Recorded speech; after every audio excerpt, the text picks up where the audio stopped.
My boyfriend asked me not to wear white to a wedding, but it's our wedding. Well. Have you ever seen I Love a Mama's Boy? Well, that's my life, basically. I, 27 female, have been with my fiance, John, 28 female. What's the deal? Since high school. Two We for two. dated and broke up because his mother, Debbie, 53 female, convinced him we were too young to be in love. We broke up and went to college. During my sophomore year, we started talking on socials again. He apologized and said he missed me. We got back together. Love can't quench these two lovebirds. By the way, this comes from Past Professional 384 on the r/OK Storytime subreddit. So, cue the waterworks. Debbie literally cried the first time she saw we were back together and told John that I have done witchcraft on him. Yeah, dude, she's abracadabbering that ding dong alive, raising it from death. Wingardium Leviosa. More like frick. What's that Turn me one? on. What's that one? What's that one? There's a there. Yep. There we go. There we go. So Debbie literally cried, said witchcraft. I've always respected Debbie out of respect for my mother and upbringing. I was not raised to go back and forth with my elders, but she definitely abused that. Since John and I decided to get back together, she has tried to hook him up with women from her church, her job, and even asked her friends for their daughters to give it a shot. John denies all of them, and Debbie says that I'm controlling. John has told her to stop, but not in a way I feel she gets the point. Anyway, 3 months ago, John proposed. Deb didn't come to the engagement party. So Deb is being a Debbie Downer. Whoa. For sure. Also, my mom thinks I'm going to move to New York if she doesn't find me a girlfriend. And so she's going into overdrive right now. She's like sending me pictures of eligible women within her mom network, her freaking like. Dude, that would be a pretty fire Facebook group, like a bunch of moms trying to set up their kids together. Yeah, well, dude, that's what's the Matchmaker, the Indian show that you watch? Oh, dude. Indian Matchmaker? Indian Matchmaker? Yeah, dude. Fire, bro. My mom is trying to do that right now for Yeah. me. That is Honestly, some baddies. That is so funny you say matchmaker because I kind of want to get into the game. Not gonna lie, I have a Into the guinea pig. matchmaking game? Yeah, I have a guinea pig working right now. Oh, with Yep. Yep. Mm-hmm. Mhm. I honestly, Wait, was that your pick? that was my pick. Boat shoes? Huh? Oh yeah, yeah, Oh, yeah. Okay. All right. No. Wow. Yeah, dude. Yep. Man is like, Boat shoes. dude, he's like 8 feet tall. Yep. Freaking Oh. Yep. huge. He's gonna be my b-ball team. I have. Oh, dude, he's Yeah. gonna be on your team. I played against him. He's Man great. he's That's how- great. That's too? how we met. Really? He's huge. He's huge, bro. Dude, all right, I think I have big feet. His feet are twice the size as mine. Yo. Twice. Yo. Yeah, dude. Massive. We Anyway. should- We won't tell you who. Anyway. Cool. She didn't come to the family dinner we had so both sides could meet. Cool. John's dad came and apologized for his ex's behavior. He left her when John graduated high school. I told him, don't worry about it. The problems really began when John decided to confront his mother about how she's behaving towards our whole engagement. This turned on the light bulb in his brain, and he's always tried to ignore it and tell me to ignore her. She gave him a sob story about how she got pregnant with him before marriage and never really got to have a wedding, and this is triggering her. She had a shotgun wedding at the courthouse. He asked her what she needed to feel comfortable, and she responded that if she wore white and I wore soft pink or lavender, she would feel comfortable. Yo. To be clear. Yes. To be clear, Yes. Yes. his mother Yep. is saying, hey, I want to come to your wedding. But, it's just so triggering because I didn't have my own. So if your to-be wife wears pink and I wear white, I'll be fine. In fact, it would just be triggering to see her walk down the aisle. How about I walk down the aisle? Not another one of these stories. Not another one. Not another one. Honestly, that Folgers 2009 ad really set us up well for this. Oh, no. No. They say keep it in the family, but this is going too far. Too far. Too far. Not 2 for 2. Who's choosing these stories? My fiance, for some reason, thought this was a fair compromise. He also said, not asked, that his mom could walk me down the aisle so she can get her moment in her dress. I was joking! I was joking! She wants to freaking walk down the aisle in a white dress. She is crazy. She is crazy. I'm sorry. I just came off my meditation retreat. I'm trying to be calm. But what? And then I only have one more request. Just build a cute, tiny little trap door right on the pedestal. So when, little OP wifey goes, oops, then mama takes it. Mama takes over. Mama. So I told her, absolutely not. And we got into an argument about it. I told him that it's insane that he would argue with me to defend his mom's honor, but wouldn't do the same the other way around. He accused me of being petty and selfish. Chat! Tell me I'm not the only one that sees that this is whack as heck. Moguri says Sam's flabbers are gasted. Damn, true girl. Oh my God. It was bad.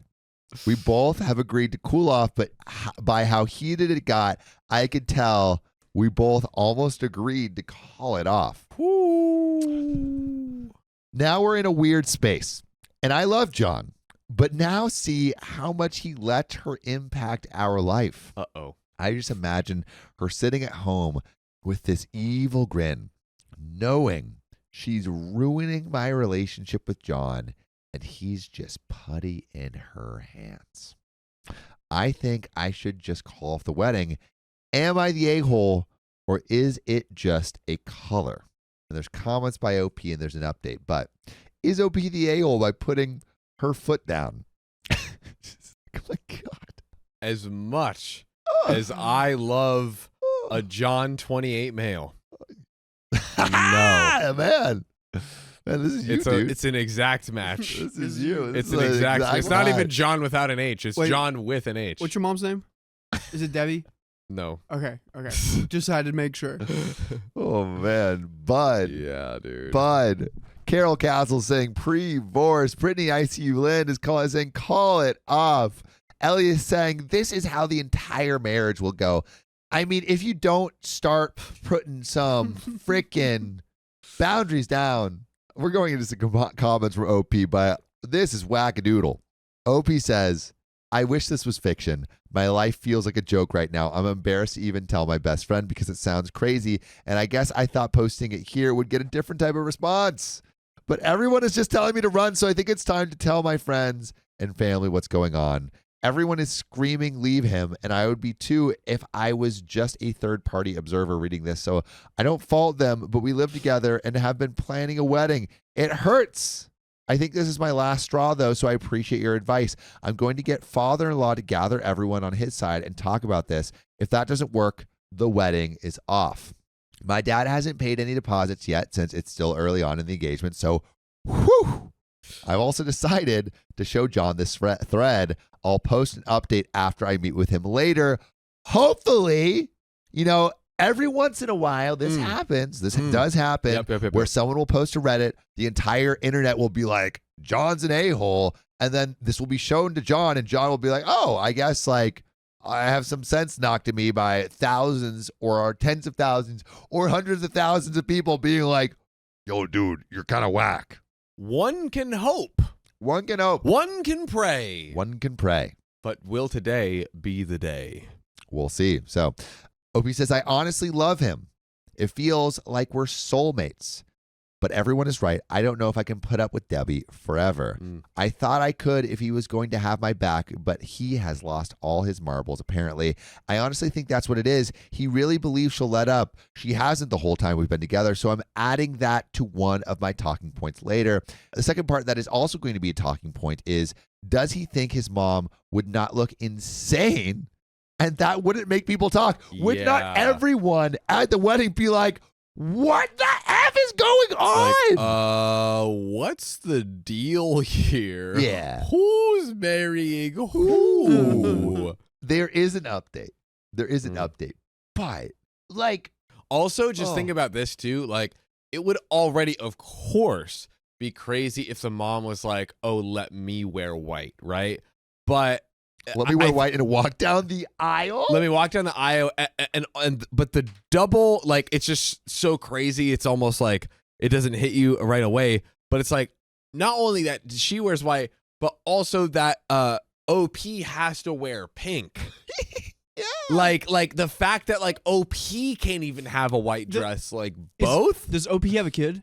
I don't think Because so. it's kind of a purity thing to people who are like, you can't wear white if you're not pure. But she can't. I don't know.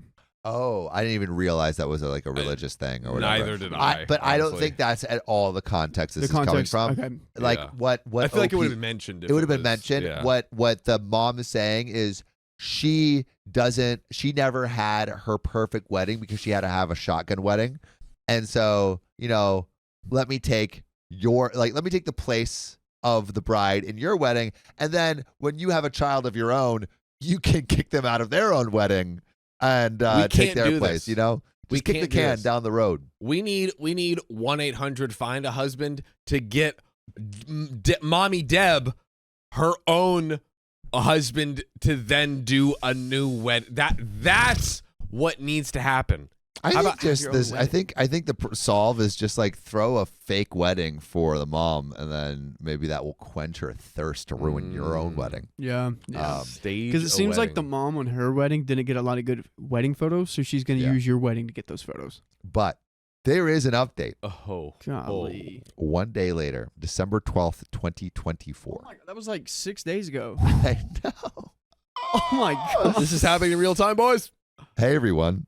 Not sure if this is the update everyone wanted, but this is what happened since my last post. This is 1 day later. Oh God.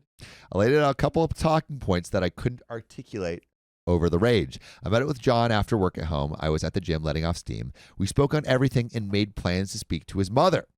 John came home remorseful. He told me he was anxious about it and brought it up to a coworker/friend about how I don't want to compromise. Apparently his friend, God bless his soul, went off on him about him being cringy. Let's go.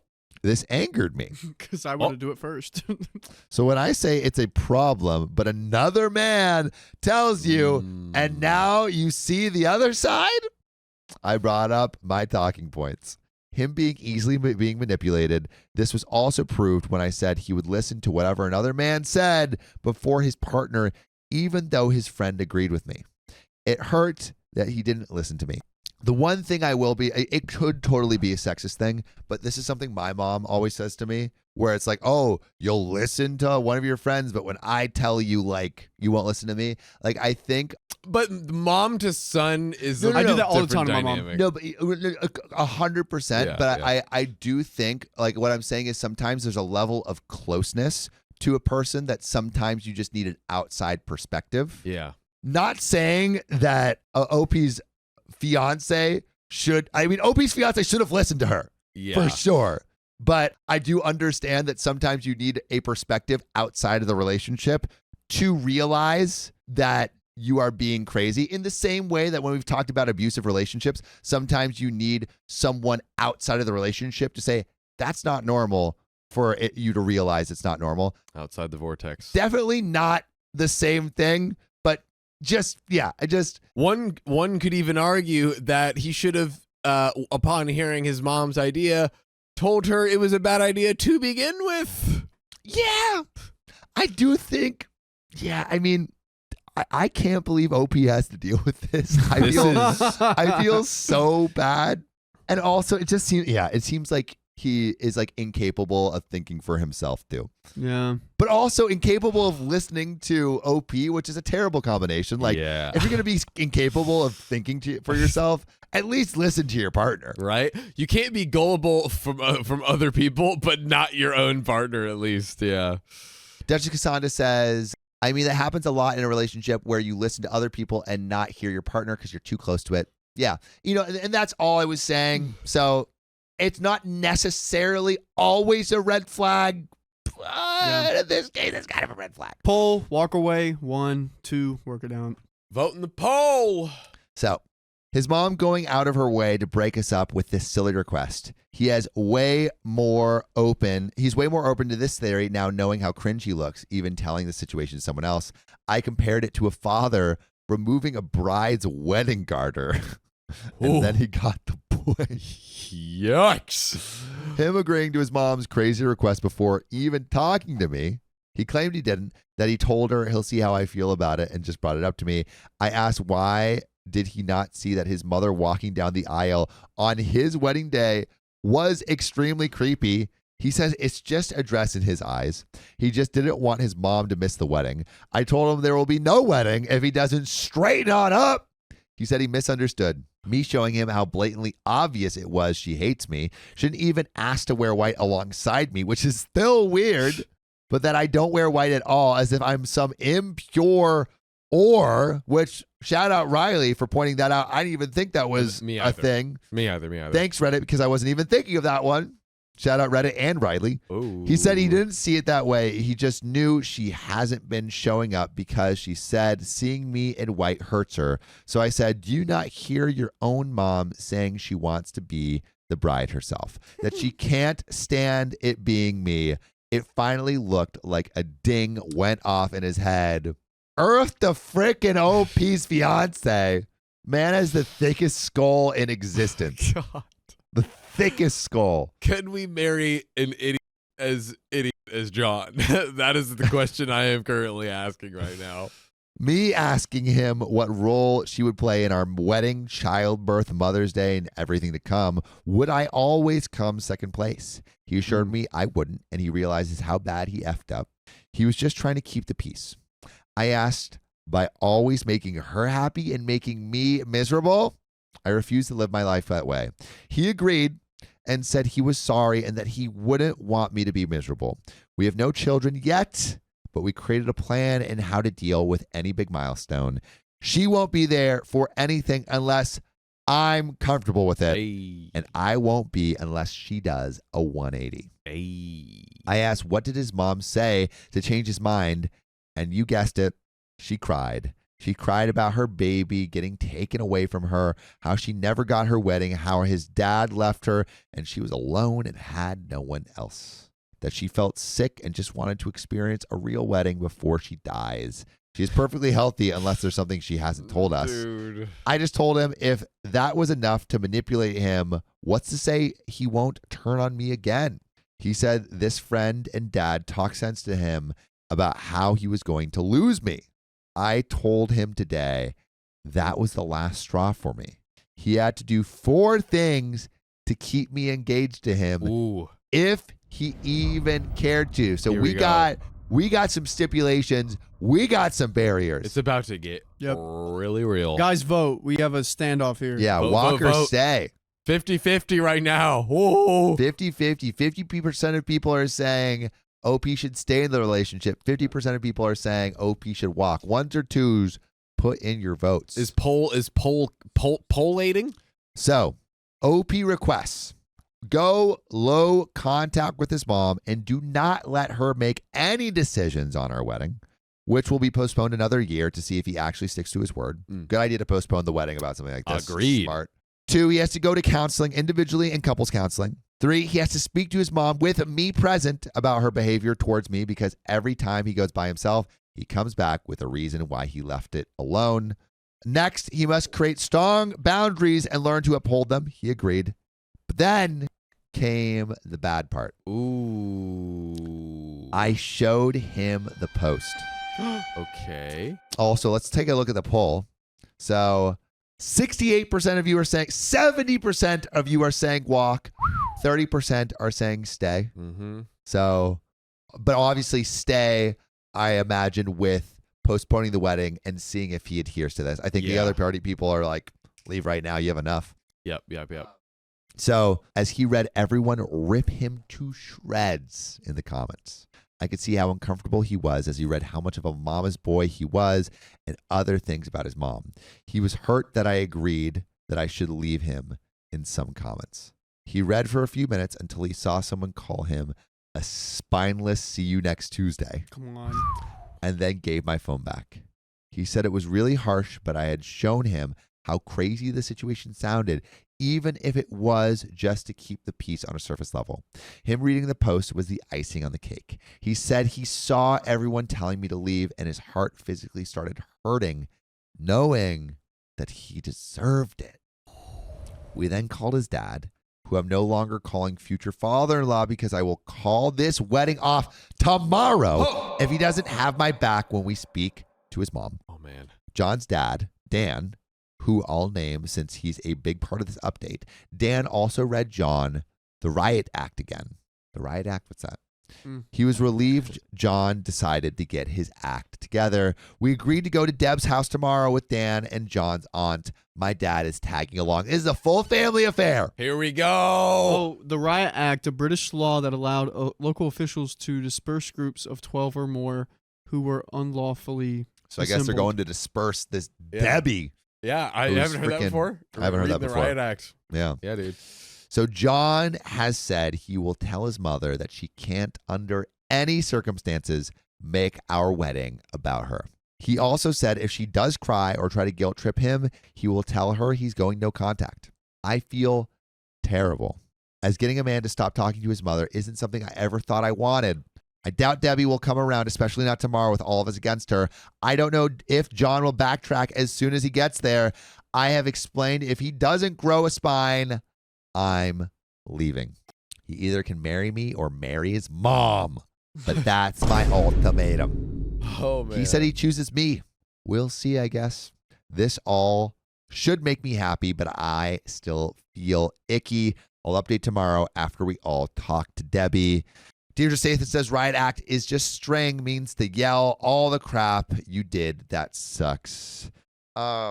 This is an icky situation. Yeah. Something that I worry, though, and something that is icky about ultimatums in general is, are you changing because of the stick, or are you changing because you really want to change? I think changing behavior because, like, I'll break up with you, I'll do it, is never going to be true change, right? That is change because of an outcome, not change because of because of internal growth.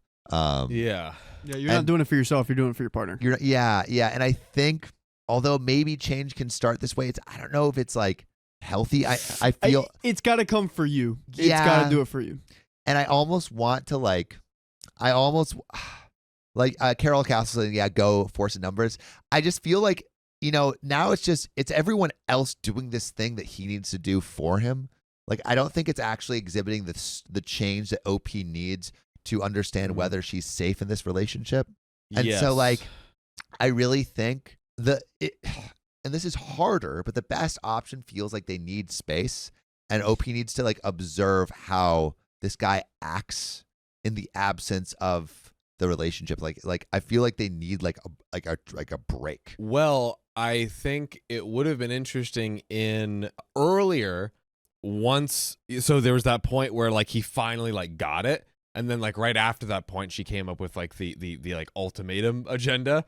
Right after that point, I feel like it would have been interesting if she said, now that you understand, what do you think we should do about this? And what do you think kind of needs to happen for us to have a happy and successful marriage away from the terror that is your mom? And I'm curious what he would have answered. I'm not saying that he would have given all the right answers, but I am curious. Oh, you say terror, and it makes me think we don't negotiate with terror.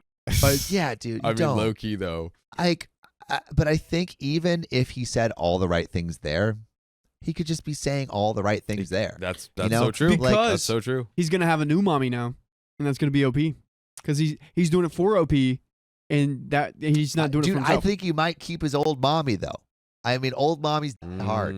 That's true. And I just feel like OP doesn't know whether he's actually changed. And I actually remember we read a story a bit ago where this guy was like, it was from the perspective of the wife, and this guy was super down in the dumps. He wasn't taking care of himself and just like was just being a really bad partner. And so OP was like, hey, like, this relationship isn't working. We need to separate. right? And so they actually still live together, but like were proceeding, like we're going to go proceed towards divorce, and they weren't staying in the same room, and like they kind of were having separate lives. And then over the course of that year, even though she was firm on like, you know, separating and divorce, she saw that he was changing. He started working out. He started taking care of himself. He started like being the man that she knew that he was in the past, and becoming that person again. And what was great about that relationship is she didn't put an ultimatum and said, I'm going to divorce you if you don't change. Yeah. She said, no, I'm divorcing you, and was like sturdy in that. And they did stay separated. But what brought them back together is that she saw change in him, not because of her, but because he wanted to change. Yeah. Because like he didn't even think that was on the table, right?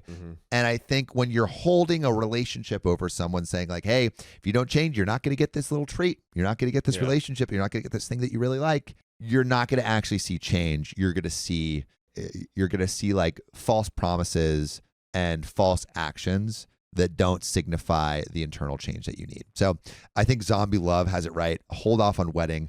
Go to counseling. Go to counseling. I would say at least take a break. Try separation. You need to see who this guy is in the absence of this relationship. I mean, yeah, and even too, like, I think separation is probably better, but even too, just like calling off the wedding plus engagement even could, you know, still, because also too, I could see him interpreting that as a sign of like, okay, she is like, you know, losing the will for this relationship, and I don't want to like pressure, force her, or try to like do something to, you know, push her into something she doesn't want. I could see also just like, hey, let's remove all the pressure of like barreling towards the actual wedding and just like putting that to the side for now, but then also like just giving it a beat as a couple to see if that would work. But yeah, I think generally see if he could do the change himself. Yeah. That is ultimately what we want to see. That's the key. But we got comments from OP, so I won't bash him anymore since we've spoken, but I will say I'm not speaking tomorrow, and I've asked everyone else to just come for support. He has to speak, and if it's not assertive or it's half bootied, I'm out of here. Thank you. I feel really bad about this, but this is my first time having to put my foot down, and I think even he's shocked seeing it. I usually just let her talk and get her way because she's his mom. Yes, I didn't think that it was weird. My cousin told me she has a throwaway to vent about her mom. She gave me the login to be able to do the same without family watching, but this is the last comment I'm going to make about this. I wasn't going to make a new email and account, and I also didn't know this was going to blow up. And as you can see from me responding, I'm not a bot. And we got an update 2 days later. We are getting dangerously close to the day that it is today. Hey, everyone. I'm back with the last update. Will it be the last? We'll see. This is a bit long, so buckle up. Some people reached out to disrespect me. I honestly don't care if you don't believe my story or find me annoying, but messaging me, calling me names, being disrespectful, and or saying I shouldn't wear white to my own wedding is classless. I won't respond, and I genuinely hope you all get the help you need for whatever trauma makes you that much of an angry person. To all people who have reached out with positive vibes and advice, thank you so much, you cutie patooties. Anyway, John and I met up after work, and we headed to pick up Dan. John's aunt couldn't make it. My dad was meeting us there, and I had really bad anxiety. I told Dan and Dad that they shouldn't give us a few hours before knocking so she doesn't feel ambushed, and they agreed. Here's the part everyone is waiting for. Here we go. We get to Debbie's, and my heart feels like I'm going up the world's tallest roller coaster slowly. John is quiet, like a fucking asshole. We get there, and he gives her a firm but respectful, "Hey, Mom." No, it's probably more like, "Hey, Mom." Hey, Mom. We sit down, and John tells her we came to talk to her. She asks, "What's wrong?" John got right into it. He bluntly said to her that her actions towards me for years have been petty. Her not showing up for any of her wedding events was unacceptable to him. He flat out asked her, why does she have a problem with me? I genuinely thought he was going to start with a dress situation. He went for the root of it all. Good job, John. Yeah. Debbie acted like she had no idea what he was talking about. She has actively tried to get him to cheat/leave me for other women, but in that moment was shocked and doesn't know where this was coming from. She said she has no problems with me and loves me like a daughter. She looked at me like she expected me to talk. But like I said to you all, I wanted to see what John had to say. He asked her to be honest and name all the times he's recalled that she insulted me to my face and behind my back. He mentioned she had also told him he could do better every time I'm not around. This was news to me, but am I shocked? No. Oh. Deb was livid. She genuinely couldn't believe he outed her like that. She starts going off on him, calling him disrespectful and saying he was disrespecting his own mother for an outsider. Who are you? Outside An of family. outsider? Outside of family. No, outsider is so. That's such a weird way to whack. describe. She kept saying, I know she made you do this. I know she's the one making you disrespect me like this. John was trying to reason with her and get her to calm down. Come on, mama. I text Dan, and my dad comes in. Once they were inside, Deb became a different person. She was startled as she wasn't expecting them, and then all the things she was saying went out the window. She turned to Dan and my dad and said, John walked in and just started yelling at her because of me. My dad looked at me, and I shook my head. No. Once Dan and Dad got in, everything was calmer for a little while. She went back to denying she didn't like me. They all told her it was obvious that the dress request was shameful of her. She immediately replied, it's shameful that I won't let her son spend time with her. John said, that's not true. At this point, I'm burning inside. I wanted to correct all of her inaccuracies, but I stood quiet. John asked her, what's the real issue with OP? What's the real issue? John asked her, what's the real issue with OP? Deb starts saying how she knew I was going to be an issue since we were in high school. She said that once John got with me, his grades started dropping, which wasn't true. That he stopped making time for family, also not true. That he once didn't show up to celebrate Mother's Day with her a few times because of my birthday. My birthday is in April. Mother's Day is in May. That once we got back together, he forgot about her completely because I made him abandon her. He goes to her house a minimum of 3 times a week. Dude. She said the fact that we had the engagement party without checking in how she felt about it was wrong, and all the evidence she needed to see what kind of woman I am. My dad pointed out that she didn't pay for the engagement dinner to have any input on it. Yeah. Dan asked her, what was she thinking asking to wear white at her wedding? Why is she so hungry for attention? Ooh. Her face got red and she went off. She told Dan maybe if he would have properly married her and gave her the real wedding, she wouldn't feel left out. Oh, I called that. I freaking called You that. called it. Dan straight up called BS and said that she didn't want to have a real wedding, even though he tried to convince her. Ooh. The reason being that her mother told her pregnant brides are tacky. She started crying. I honestly felt bad for Debbie here. Mothers, be nice to your daughters or you'll create Debbies. Okay, I'm sorry, real quick. Notice how her mother was a maniac about her wedding, and look where we are. Hurt people, hurt people. Hurt people, hurt people. My dad got everyone to calm down. John finally spoke again and told his mom that he can't keep defending her when she won't even try to respect me. That for his sanity in our relationship, he's going low contact. Deb kept crying and said that John can't leave her for dirt. For dirt. For dirt. What is that? For dead. Oh.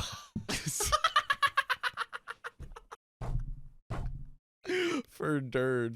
I thought you were trying to find a funny way of just saying the word. I'm so. Sorry.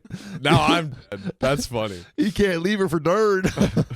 She's the only mother he'll ever had. Mothers are forever. Wives are not. Yo. That's crazy. What? Although it is kind of a bar, though. I can't even lie. Debbie, I'll give you that one. I'll give you that one, Deb. I'm not do that even one, his Deb. wife yet, and I'm already tearing apart the family. He kept going.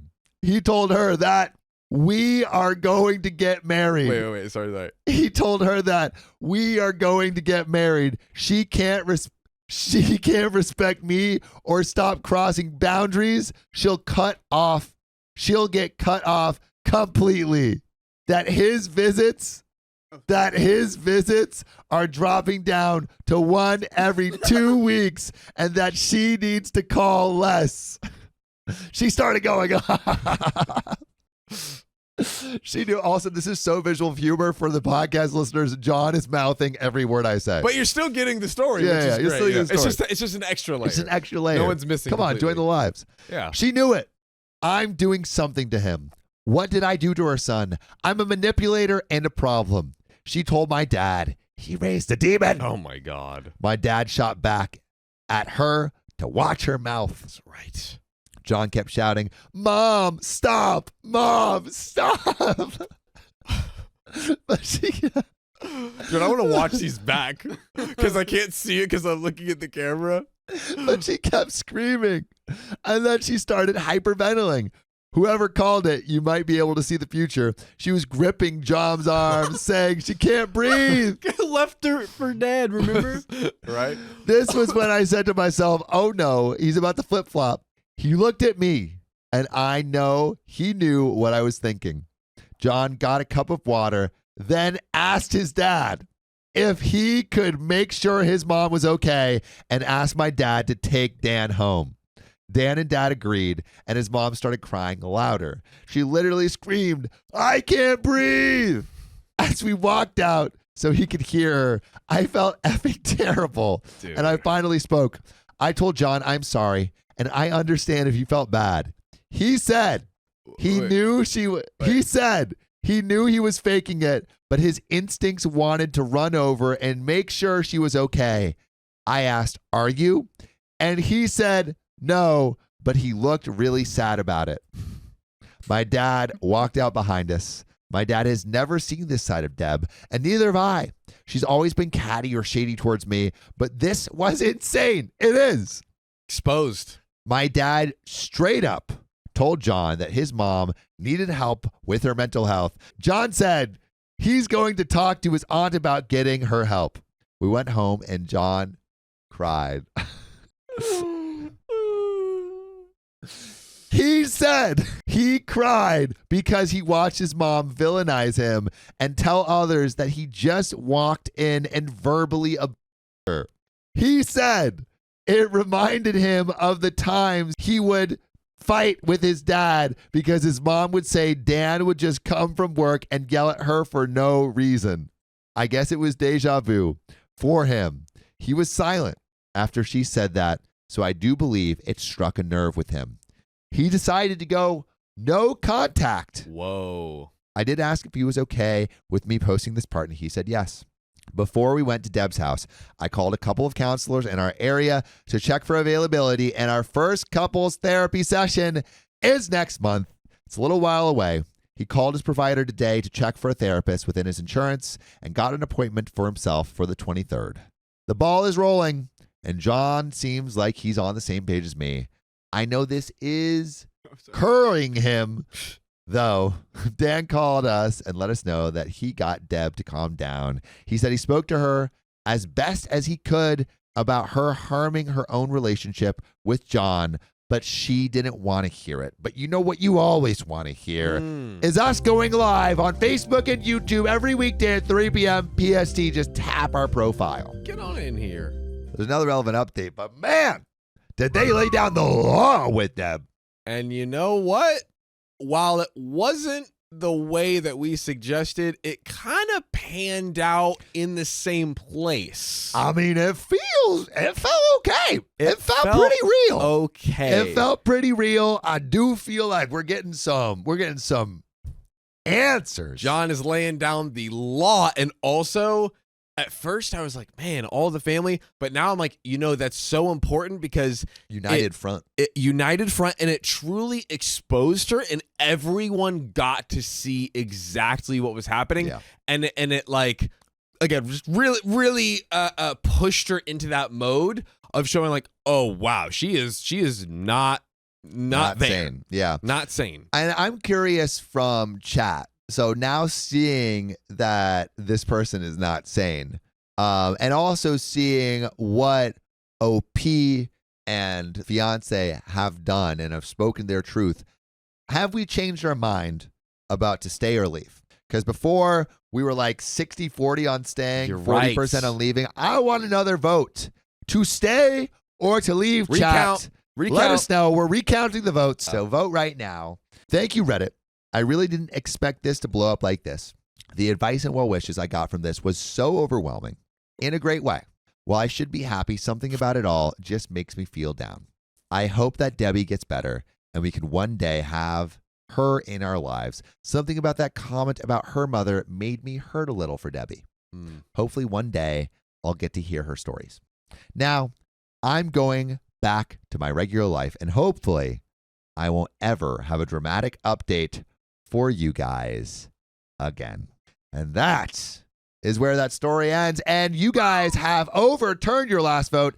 88% of you right now, 89% of you, votes still coming in, are saying to stay. So I guess this impassioned response from OP's fiance has turned the tide, but I really do believe only time will tell. Yeah, this is, but I will say, for as much of an indicator as one moment can give us, I think this one moment, like as much as, one instance can convince us, I think it did that job. I think it did accomplish that. But truly, time will tell. Yeah. Time will tell. Time will tell, but that is where that story ends. My selfish mother-in-law ruined my wedding so badly that it hasn't even registered that I'm married. You were just blue screening the whole time. Hi, y'all. I've been a listener of the podcast for a long time and just needed to vent about what all happened with my wedding because I'm still trying to process this. I don't want to take it out on my mother-in-law before our honeymoon. My mother-in-law has caused little bits of chaos here and there throughout the wedding process, but it was all things that I could overlook or ignore until yesterday. By the way, this comes from user Baywatch Blondie on the r/OK Storytime subreddit. So, for starters, my husband and I wanted to get married in October, but we couldn't because she and her husband had cruises scheduled for the whole month. We had changed the date twice before we ended up landing on a date that we went with. And even then, they had a cruise scheduled for that weekend, but I put my foot down and said enough. A few months went by and we continued to plan. Eventually, I started to bring her into the wedding process. I have a lot of childhood trauma when it comes to trusting people to actually help me with things, and so I was working exclusively with my husband for a long time when it came to our wedding planning. As we approached the date, we invited her to come to the venue with us so we could figure out the layout. She has planned a bunch of weddings for my husband's step-siblings, but they were in smaller venues. Because of that, these weddings were laid out where the ceremony was happening while people were already seated at their tables for the reception. I had gone to one of these weddings and saw pictures of the others before we got engaged and did not like the aesthetics of how it was laid out. It was always clunky. The bride was tripping over some sort of chair and the pictures didn't turn out that great. People also had their backs seated to the ceremony so they couldn't fully see what was going on. Yeah, I don't understand the reason. She expected us to do this layout despite having enough room to have the ceremony in a front yard and the reception in the backyard as we were getting married at an Airbnb. Kind of like the mullet of weddings. Business in the front, party in the back. I told her I did not want to do this and that instead I would rather just have the chairs moved from the ceremony to the reception. She kept insisting to do it her way, but eventually dropped the subject. As we got closer to the wedding date, my husband requested that we start bringing his mom and other family members in to help us, as my family wasn't able to assist. I have gone to a lot of therapy when it comes to trusting people, so I decided to take a chance and trust his mom. Things were going well at first until about 3 days before the wedding. The forecast changed drastically for us, and we were questioning whether we were going to need to get tents and canopies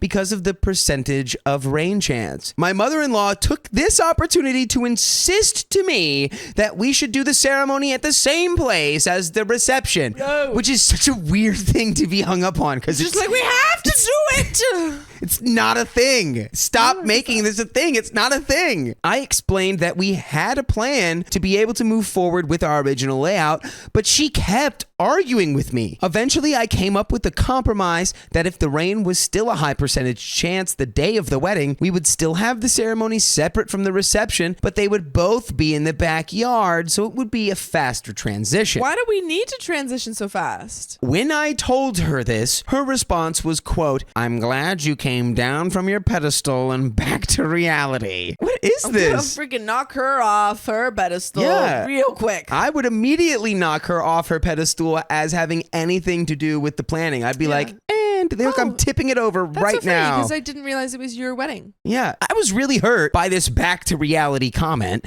but I let it go. I let my husband know the next day what her comment was, but we both decided she was probably just stressed because there were a lot of little kids running around in her house, as the wedding party was putting together their bouquets during that time. However, the next morning after brunch with my grandparents, I was informed that they decided they wanted to haul all of the wedding stuff in their trailer to the venue roughly 5 hours before they had originally told us the day before. They had already told us that they likely weren't going to be at the rehearsal, but would drop the things off after her husband got off work. He got off work early that day, so they decided they wanted to try and beat traffic. The problem was I didn't have everything gathered to go into the trailer yet. I was in such a rush that I forgot important things at my house, including the marriage license and the rings, and needed someone to go get them for me. We also had people from out of town that didn't have vehicles who needed to get to the venue. After everything was packed up and people were loaded into the cars, there was no room for me to go to the venue. My husband was at the airport picking some more people up and was going to meet us at the venue at the time of the rehearsal. Why are they in charge of picking people up at the airport? You gotta figure it out, dude. Like, all of those guests need to figure it out. This is insane. I would never ask the bride or the groom on their wedding day. Well, I pick me up. I think this is technically not the wedding day, it's the rehearsal. Still no. I'm getting an Uber. I ended up calling my mom to give me a ride and also help me carry the rest of the stuff to the venue because things were so rushed that half of our food was forgotten. I cried in front of his mom's house for about 45 minutes until my mom got there because I felt so alone and abandoned. Everyone got to the venue before me and started trying to plan without me. I called my maid of honor as well as one of the groomsmen that I've known since childhood, and they took over and made sure that nothing was set up without my permission. It's my understanding that this frustrated my mother-in-law because she was told she couldn't do things the way she wanted. Because of the rushing of the trailer and because I got to the venue so late, because I was left behind, we didn't set up the night before like we were supposed to. This meant that the entire day of the wedding, all of the wedding party was running around trying to set up the wedding, and we did not get to rehearse anything. This resulted in many things being forgotten or missing because I was not able to set them up the night before. Mother-in-law told me she was going to be at the venue by 2 and instead showed up at the time of the wedding. Her daughter was supposed to be one of the flower girls,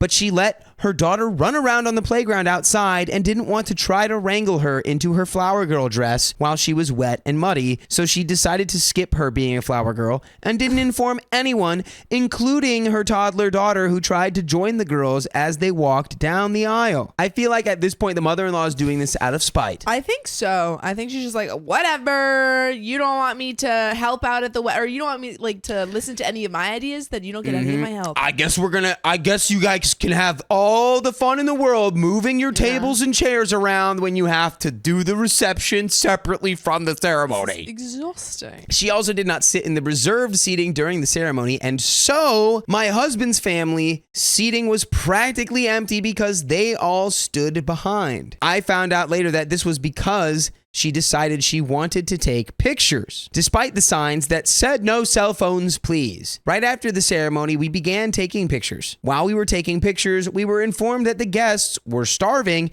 and needed to eat. We kept repeatedly being bombarded with that to the point that my husband eventually compromised and said, okay, go ahead and serve everyone. When we made our entrance, the dance floor was sopping wet with towels as no one had dried off the dance floor from the rain before they put the canopy over it. The fire pit was not going, so it was cold, and almost all of the food that I had specifically added to the menu for myself was gone. I had bought nice plates and silverware, but as I looked around, many people were eating out of styrofoam to-go containers because his mother was serving people in those to-go containers, despite the fact that it was buffet style. Mother-in-law shouldn't be allowed to plan a wedding for the rest of her life. Literally never again. Why? I don't understand why she thinks this is good. She made me and my husband's plates in to-go containers and handed them to me with no silverware or drinks, and my food was cold. As my husband sat down to finally eat, she came to us and told us that we needed to cut the cake because people were beginning to leave. The wedding had been less than an hour in, and we hadn't even had our first dance because the dance floor was still messed up. When we were having our first dance, I asked my husband if we still wanted to do the parent dances, and he sadly looked down and said, I don't know where my mom is, so probably not. This is devastating. If I was at this wedding, I'd feel so intensely bad for these people. My dad was lined up and ready to go, so I did my father-daughter dance, and one of the groomsmen tracked down his mom so that he could have his dance with her. As soon as the cake was cut, she and her husband and daughter left, which prompted other people to start leaving because family had left. I would sob. I would sob. We had no garter to toss, no bouquet, no speeches. We did not get to do the shots with everybody that we wanted to. I barely got to eat, and I didn't have any of the drinks that I had specifically gotten for myself. The next morning rolls around to pack everything up, and things that I needed for the honeymoon got put into the trailer because she was rushing us to get off the property because she wanted to go back home. The entire process from the day before the wedding to the day after the wedding was her rushing us because she didn't want to be there, and it was obvious. In the middle of all of that, as a little bonus, my mother also had a complete meltdown at my maid of honor in front of the entire wedding party the night before, while I was half dressed trying on the wedding dress to make sure it actually fit. The meltdown was so bad that it triggered my sister and I to disassociate completely. My other bridesmaids were crying while my maid of honor and her fought. My mother has never liked my maid of honor because my maid of honor speaks her mind and was there to witness my mother being emotionally abusive after a major surgery I had a couple years ago. You know what is way easier than major surgery is joining us when we go live every weekday at 3 p.m. on YouTube, Facebook, TikTok, and Twitch. All you got to do is tap on our profile and you're in. Just tap You're it. in. It's so easy. We might even be live right now. Go check. Literally cut your mom. Cut them off. Cut the parents moms out. off. Cut the mom out. Where are the moms. dads? Yeah. Where are the rest of anyone with sense? Literally anyone else. Find them and cut your moms off. Really, all you have to do is not make a scene and make someone else's special day about you. That's and it? your weird obsession with combining things that don't need to be combined. All in all, I'm trying to figure out if I say anything to my mother-in-law or not. Oh, you say something. My husband is very hurt by her actions. She did not get to go to her oldest son's wedding because he had a courthouse wedding and did not invite her. This was her one chance to be at her other son's wedding, and she completely sabotaged the entire thing and acted as if it was a burden for her to be there. Oh, and she called me by his ex's name earlier today by accident while we were cleaning things up. That would be I would just I mean, I know we already talked about the moments where we would just start sobbing, but that would be it. Moral of this story is Don't be this mother-in-law. don't be this mother-in-law. Like, cut your mother-in-laws off if they're Yes. like this. Yeah. Boundaries and discussions need to be had here because this was intentional. This isn't an accident. Absolutely. Absolutely. She took it personally that you didn't let her literally have her entire Her way way. with your wedding. But that is the end of that story. It is. And we got another one coming right up right now. My maid of honor was blazed during my wedding, so I'm cutting her off. Another victim of the devil's lettuce. You hate to see it. I'm a 23-year-old woman who married my husband, a 27-year-old man, in November of 2024. We got engaged Christmas 2023 and immediately started planning. We chose our wedding date to coincide with my late grandparents' anniversary, and both of our families were ecstatic. By the way, this comes from user BeautifulU8838 on the r/OK Storytime subreddit. So, when it came to selecting my bridal party, I initially asked a friend to be in it, but she was undergoing nursing school and felt she couldn't fully commit. She politely declined, but agreed to be a bridesmaid. This leads me to my maid of honor, who I'll call Abby. Abby is my new brother-in-law's wife and was previously married, which will be relevant later on. Less than 2 months before the wedding, Abby informed me that she wouldn't be ordering the dress I had requested. Keep in mind that I was covering all hair and makeup costs, providing accommodations for the night, and even offered to pay for her dress, which she refused, saying she would never wear it again. This was frustrating, especially since she had been telling me for months that she had picked out a dress and even sent me photos of it. I made it clear to my bridal party that they could choose their dress styles, but the dresses needed to be the color I provided, long, and ordered from a specific website since that's where I was ordering the groomsmen's ties. Everyone complied, except for my maid of honor. When I asked Abby if she wanted to participate in the wedding, she confirmed that she did. We came to a mutual agreement. She would walk down the aisle but sit on the front row with the parents. She seemed happy with this arrangement, and so was I. Due to the circumstances, I had to choose a new maid of honor with less than 2 months to go. I asked a friend I'll call Tia, who agreed to take on the role, even though she was dating Abby's ex-husband. Ooh, that's a little spicy. It's a complicated layer right there. We discussed this for weeks, and Tia had been eager to be my maid of honor when she learned that Abby would not fulfill her duties. Although I expected Abby to be responsible for planning my bachelorette party, I didn't have one, despite it being planned, and I was expecting to cover the entire cost. This brings me to the day of my wedding. Everything was going smoothly, despite a little drama at the rehearsal between Tia and my husband's best man, who didn't want to walk together. We managed to settle that. Then Tia decided she didn't want her makeup done, and a few other bridesmaids chose to do their own. I took it in stride. Everyone in the bridal party kept saying it was my husband's and my day, and that everyone needed to do what we wanted. All I wanted was for the day to be perfect. So I let things slide. Yeah, what if... Don't we all? Isn't that just a simple request? One perfect day for my wedding. That's that simple. Again, what's the saying? My wedding, my rules. Once hair and makeup were done, we all headed back to the cabin. That's when Tia started acting strange, and I don't just mean nervous. When she agreed to be my maid of honor, she had mentioned wanting to smoke a little bit of the devil's lettuce to take the edge off. Having consumed with her multiple times, I knew she could handle it, so I was fine with it and even joked that I might as well. At the cabin, she kept fumbling with things and looked a bit off. She became unusually quiet, which isn't like her, but I tried to brush it off as nerves. Oh boy, was I wrong. After taking some pictures, we arrived at the venue, and I was ushered into a back room so no one would see me in my dress. I started to feel nervous. I should have mentioned earlier that I have some mental health issues, including severe anxiety. I began to cry and have an anxiety attack, but I was able to calm down a little. If you're going to get anxious on your wedding, that makes sense. If you have anxiety, I bet you'd be anxious on your wedding. This is one of your biggest days. That's when Tia came in and said she was going to touch up my eyeliner. I thought nothing of it at first, but then she started rummaging through my makeup bag, claiming she couldn't find it. I tried to assist her, but from my bridesmaid's perspective, it looked like helping a wasted 5-year-old. I eventually told her not to worry about it, as eyeliner wasn't my main concern. I was wearing glasses anyway, so it's not a big deal.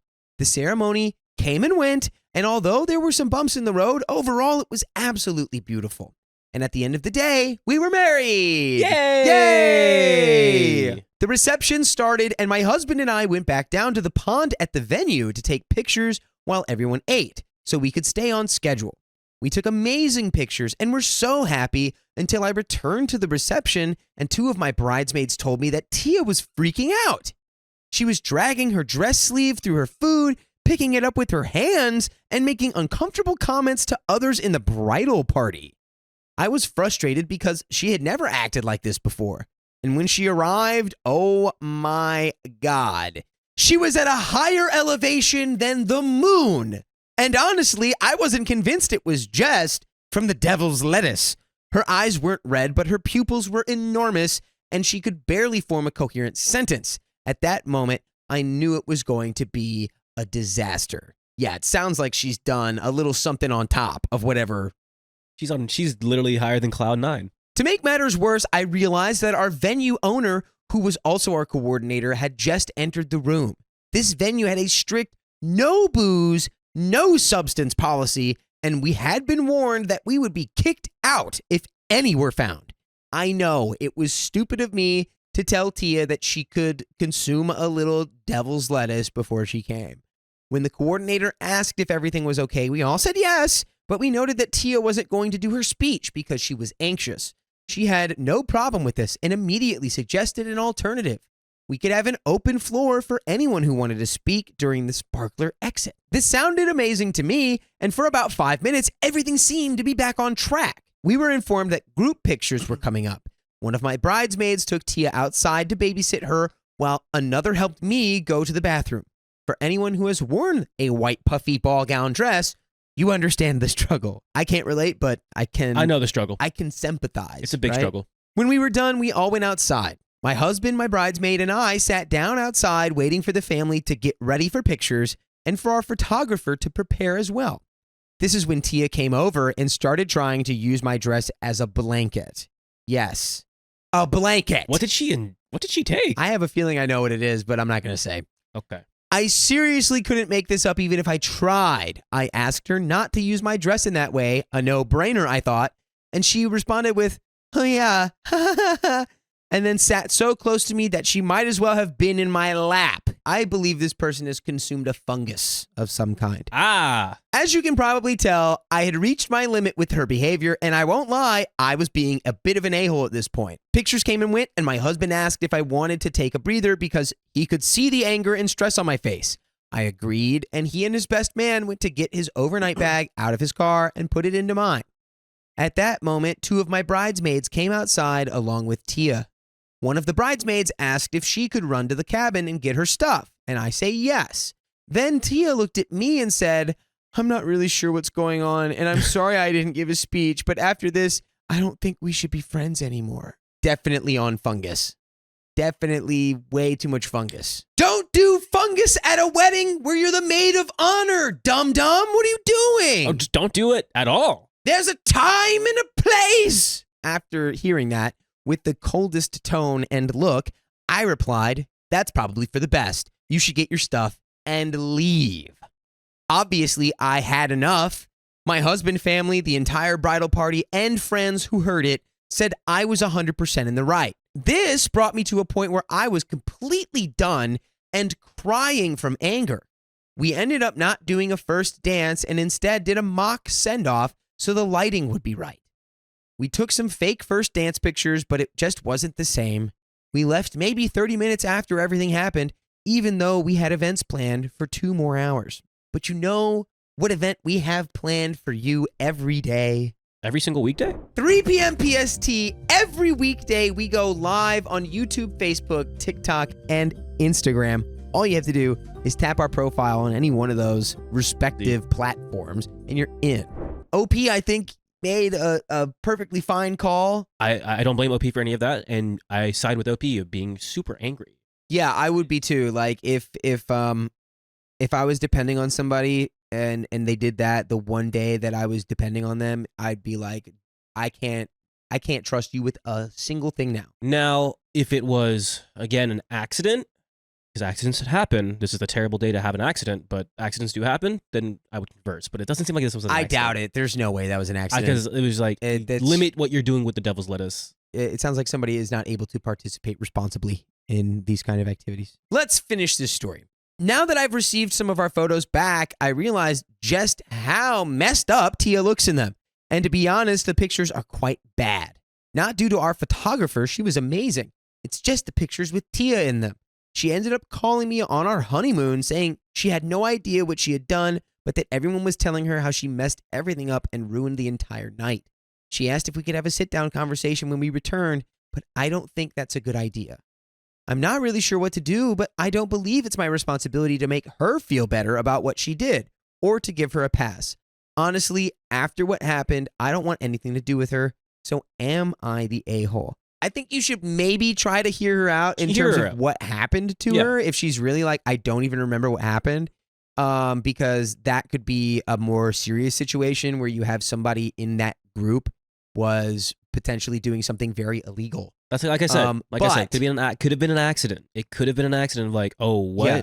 So I think hear her out on that. You can still be perfectly fine in being like, I don't want to have any contact with you. I think you ruined my wedding. I'm kind of done with you. Or low contact, no contact. It's up to you. But what I believe in is hear her out. I hope this isn't condescending, but I feel like this, like over time, will go away on its own. It will. It doesn't seem like a thing that's a permanent cutting them off out of my life for good. Yeah. But definitely, like you'd have to reassess the level of your friendship for sure. I think. My mother booked the next door cruise room for our honeymoon without permission. Oh, she's going to be hearing all kinds of stuff she shouldn't be. She's putting her ear to that door. So my future husband, 27, and I, 22, are getting married next year on a 4-day cruise. I've literally never been more excited in my life. Not only will I be marrying the man of my dreams, but we will get to enjoy a long and luxurious honeymoon right after. By the way, this comes from Leather Job 1154 on r/OK Storytime subreddit. So for context, we have booked a consecutive cruise right after our wedding cruise for our honeymoon. That's commitment to a lifestyle. We wanted to have our own time because we both find socializing quite exhausting. So we know that the 4 days after the wedding will be very demanding for us both, and it won't feel like much of a honeymoon. Both of our families can be quite overwhelming and stressful to be around in short doses, so we are very prepared for the challenge. What I was not prepared for was my mother telling me she booked her ticket and she asked the cruise company to book her room right next to ours. Ugh. Why? Important points. My mom has history of doing things like this to me. I am not a physicist, but I've done a lot of research into mental health and mental health disorders. I think my mother presents as a textbook covert narcissist. As you can imagine, this has made my relationship with her extremely challenging and strained. My dad and her divorced when I was 7, and she still, to this day, holds a massive grudge and puts him down whenever possible. I unfortunately lived with her. She abused me my whole life, and I had to move out just before I was 16. The final straw was when she tried to force me to sleep on a dirty mattress on the floor when I had 2 perfectly good beds. This was all because my dad took me to see his sister after several years, who my mom hates. We've had many attempts at amending the relationship, but every time it goes the same. She says she'll treat me better. She'll change. And then once I forgive her, she goes back to her usual ways. She's very good at using the things she's learned in therapy and self-help books to justify her effed up actions.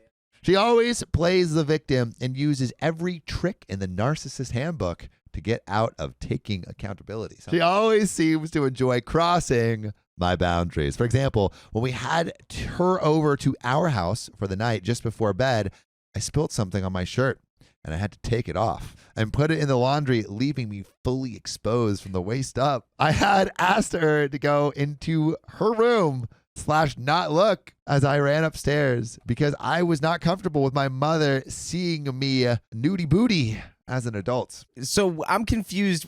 You don't understand how to make it so people can't see you getting changed? Go into a room? Go somewhere? He's like, go into your room. I'm going to pee out here. Don't look. Please don't look. I'm changing in the communal area. Everyone to their quarters immediately. Instead, she tried to watch me. It was so weird and violating. It was only thanks to my partner insisting that she stop and go to her room that she didn't. This freaked both my future husband and I out, but she played it off like she was joking. I was joking. I didn't want to actually cop a peek unless she wanted me to. That's such a weird situation for both parties. I just want to see how things have changed since you were a baby. I just want to update, check for any moles that might be there. OP, get changed in a bathroom, for God's sakes. What are we talking about? Although I will very likely take a break from talking to her after my wedding, I still want her there. Some of my reasons are related to the fear that my mom's side of the family will not attend if I exclude her. Her family is very supportive of her. Her mother is exactly the same, if not worse, and they all still include her. But I mostly still hold a little hope that one day she will get better, and I don't want to regret not having her there for such a special day. I also do care about how she feels, and I feel like excluding her would crush her. 2, my future husband and I were very careful not to tell her or anyone else our room number, as we were trying to avoid this exact situation. Maybe she just wants to give pointers on the wedding night, like a football coach saying all right, you got to do the Hail Mary play. It's all right, no, a little bit to the left. Swing those hips. She might be a narcissist because she's giving off the vibes of yeah, I know how to do that the best. If I could, I would have gone the whole trip without giving her my room number, because she has demonstrated time and time again she has no respect for me as a person, and she goes out of her way to cross my boundaries. So she has clearly gotten the cruise line to give out our information. In hindsight, yes, we should have made it clear to the cruise company that our room number was not to be given out under any circumstances. I really feel like they should just be giving out room numbers to anyone that asks. Well, I guess once their last names line up, they start to ease up pretty quick, I would assume. That's got to be why, because it's her mom. But I honestly never thought that anyone would do something like this. It's honestly so creepy and disturbing that she would even want to be in the room next to us on our wedding night / honeymoon. When she brought it up, I expressed my discomfort, and she told me I was being stupid. The walls are soundproof. I checked. This is weird behavior. This is very weird. She's like, honey, your father and I booked the same cruise, and your grandmother was on the other side of that wall. She tried her best, but she didn't hear a thing. And I guarantee you're not louder than me and your dad. The cruise people wanted us all to be in the same area, and I should just get up because I am having a separate honeymoon cruise after, and I should spend the first cruise with her anyway because she's making such a big effort to come. So my partner's family and my dad have both booked on different floors and said the cruise company never mentioned anything about wanting all the guests to be together. Also, I have no problem with spending time with our guests on our wedding cruise. We are so grateful that they are all joining us, but I don't want the expectation that my partner and I will give up all alone time right after we get married. Is this something that the cruise company should be responsible for fixing? I don't even know if they are able to move someone's room once they have paid for it. I understand that it's probably not normal to want your mother to know your room number, and that she probably made it seem like we have a loving, close relationship, but they should not have given my information out. Yeah, they totally shouldn't. That's on them. Unfortunately, we cannot change rooms as we booked a deluxe suite, extra padding on those walls so no one can listen in.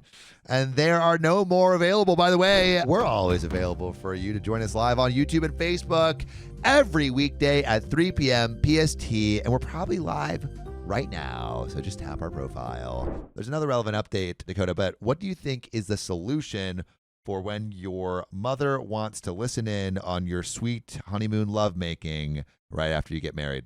Get as loud as possible. I'm sorry. I had to interject. Get as loud as possible. Make it as weird as possible.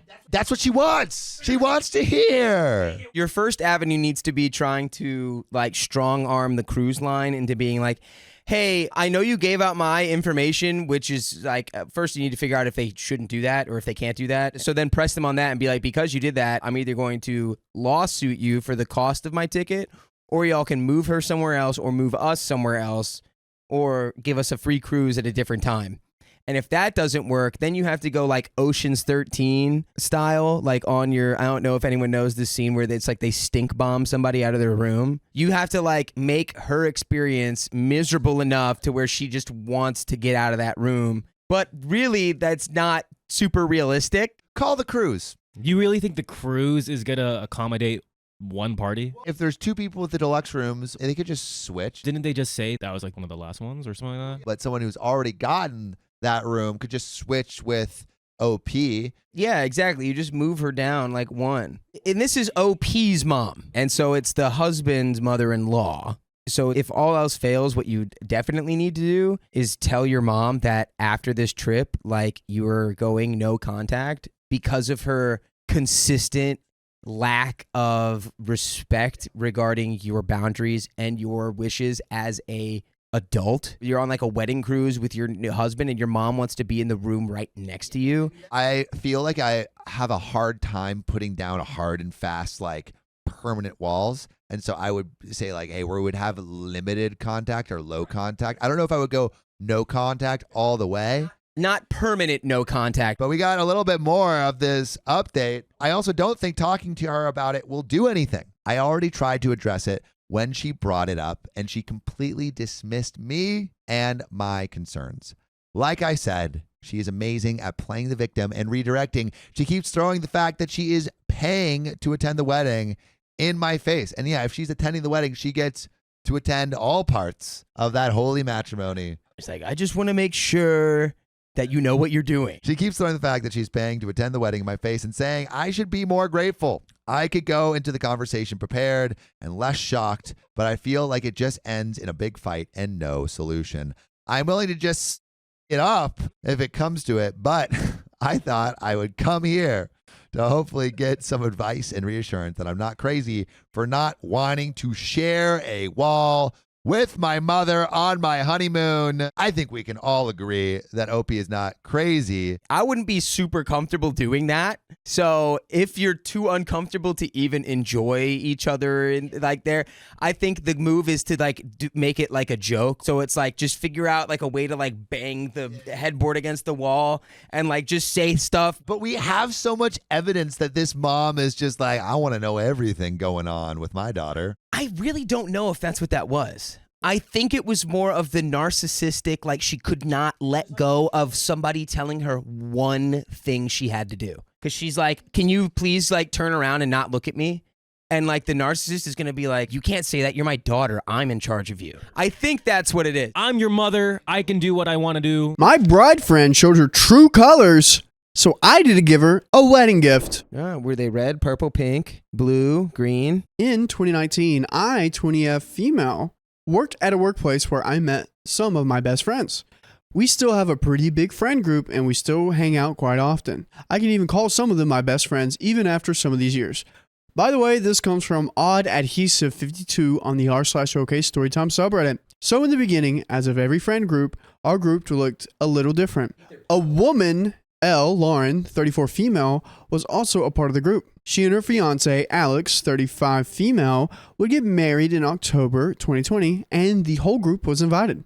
Since I am also a makeup artist, I offered to do her makeup for her on her big day. We agreed on a price of £50 because I knew they sometimes didn't have too much money to live from. Unfortunately, COVID came along at the beginning of 2020, and everything around weddings was pretty unsure. They were even preparing to postpone the wedding to a moment where it was allowed to have that many guests on weddings again. Around their wedding date, the government announced that there could be weddings, just not more than 30 guests, no dancing, and everyone needed to remain seated. The couple both were pretty skeptical about COVID regulations and decided to just go through with the wedding anyways. Me and my best friend Mercy, 27 female, were invited. The rest of the group wasn't anymore because of the regulations. There would be a big party with all of the uninvited guests later on when there wouldn't be any regulations anymore. And so on their wedding day, my friend and I left at 6 a.m. for an almost 3-hour drive to the wedding location. We arrived at the hotel where Lauren was getting ready and I did her makeup. I also took pictures of her leaving the room, having the first look with her soon-to-be wife because they didn't bother to hire a photographer for that moment. After that moment, we and some other guests were sent to a tent outside without any food or drinks to wait until it was time to walk to the venue. It rained and it was very windy since it was fall. It was also very chilly. But after like an hour or two, we could walk to the venue. When we arrived at the venue, we definitely saw more than 30 guests and Alex was yelling F the government. Yeah! F the government. When we arrived at the venue, we definitely saw more than 30 guests, and Alex was yelling, F the government! As she was putting her glass up. Mercy and I had our opinions, but we didn't say anything. The ceremony was nice. The food was okay. You could compare it to some charcuterie boards, and since we had to drive such a long way, Mercy and I left quite early, around 8 p.m. So because we had to leave that early, I forgot the envelope with the gift at home. Mercy wrote a sweet card with all of our names on it with well wishes for their wedding. She also added some money from her husband and her. I decided I would mail it to her or just give it to her when I see her or them both. But a few days later, Lauren texted in our group chat that she wanted to thank us all for the card, but she wondered if something fell out of the envelope since there were just 30 euros in there. I admitted that I forgot to bring my gift and that I would hand it to her personally when I would see her. The rest of the group said that they would get them a gift at the party they could attend, which sounds logical to me. But Lauren wasn't okay with that. She expected something to come from the whole group. Mercy took care of that by writing that card. I get that there could have been some confusion about the money in there, but to expect gifts from people who aren't present is a bit weird, right? That is a beautiful way of saying it. To expect gifts from people who aren't present. I see the word play there. Yes. Also, I had sent her the invoice for the makeup services and it remained unpaid. With no further explanation, I already thought it was okay because it wasn't that much money, and I knew money was short sometimes in their household.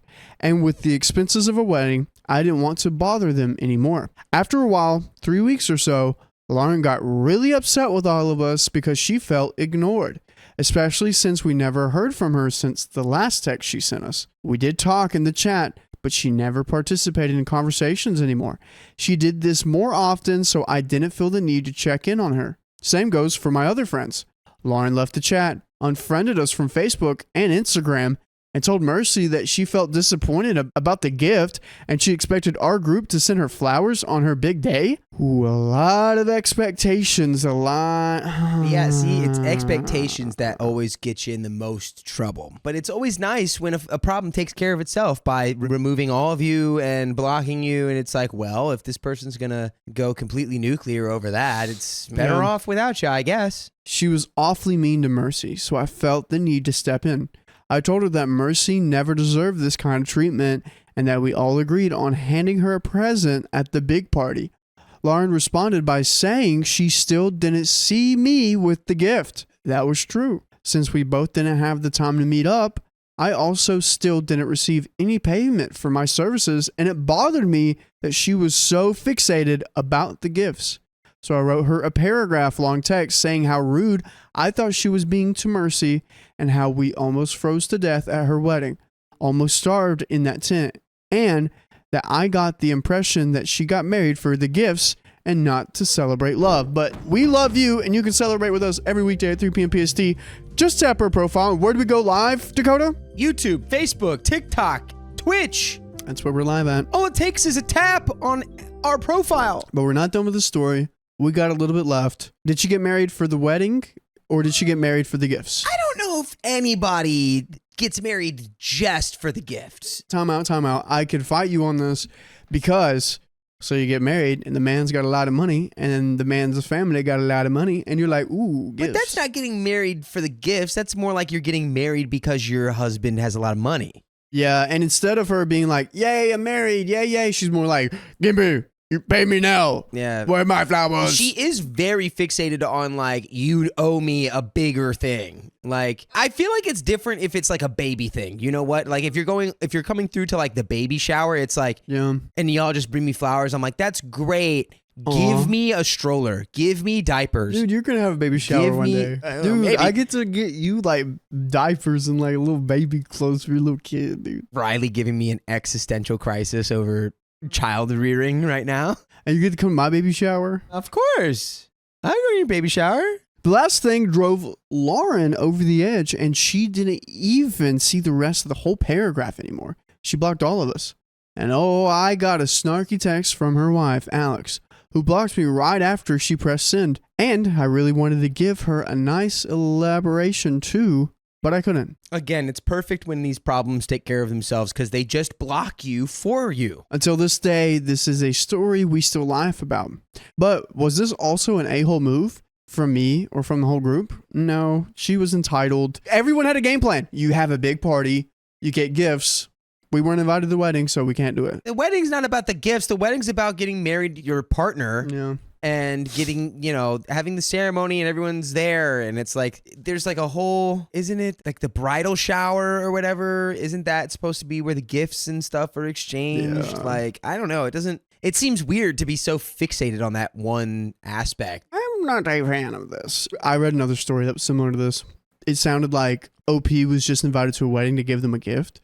So, and she found out that she was being used her whole life. So what she did was she I was like, hey bride, I'm sending you a $500 gift. I can't send it to the wedding. Can I send it to your friend's house because you're in between moving places? I think I was on this. Yeah, and then she sent it, and then it like caused a fight between them, and it was like petty revenge. That was a crazy one. But at least you didn't do that, OP. Let's see that story. I was so worried about being a bridezilla that I let my family walk all over me at my wedding. Wet toast spine moment. The insane amount of drama from my family and my husband's family leading up to our wedding was absurd.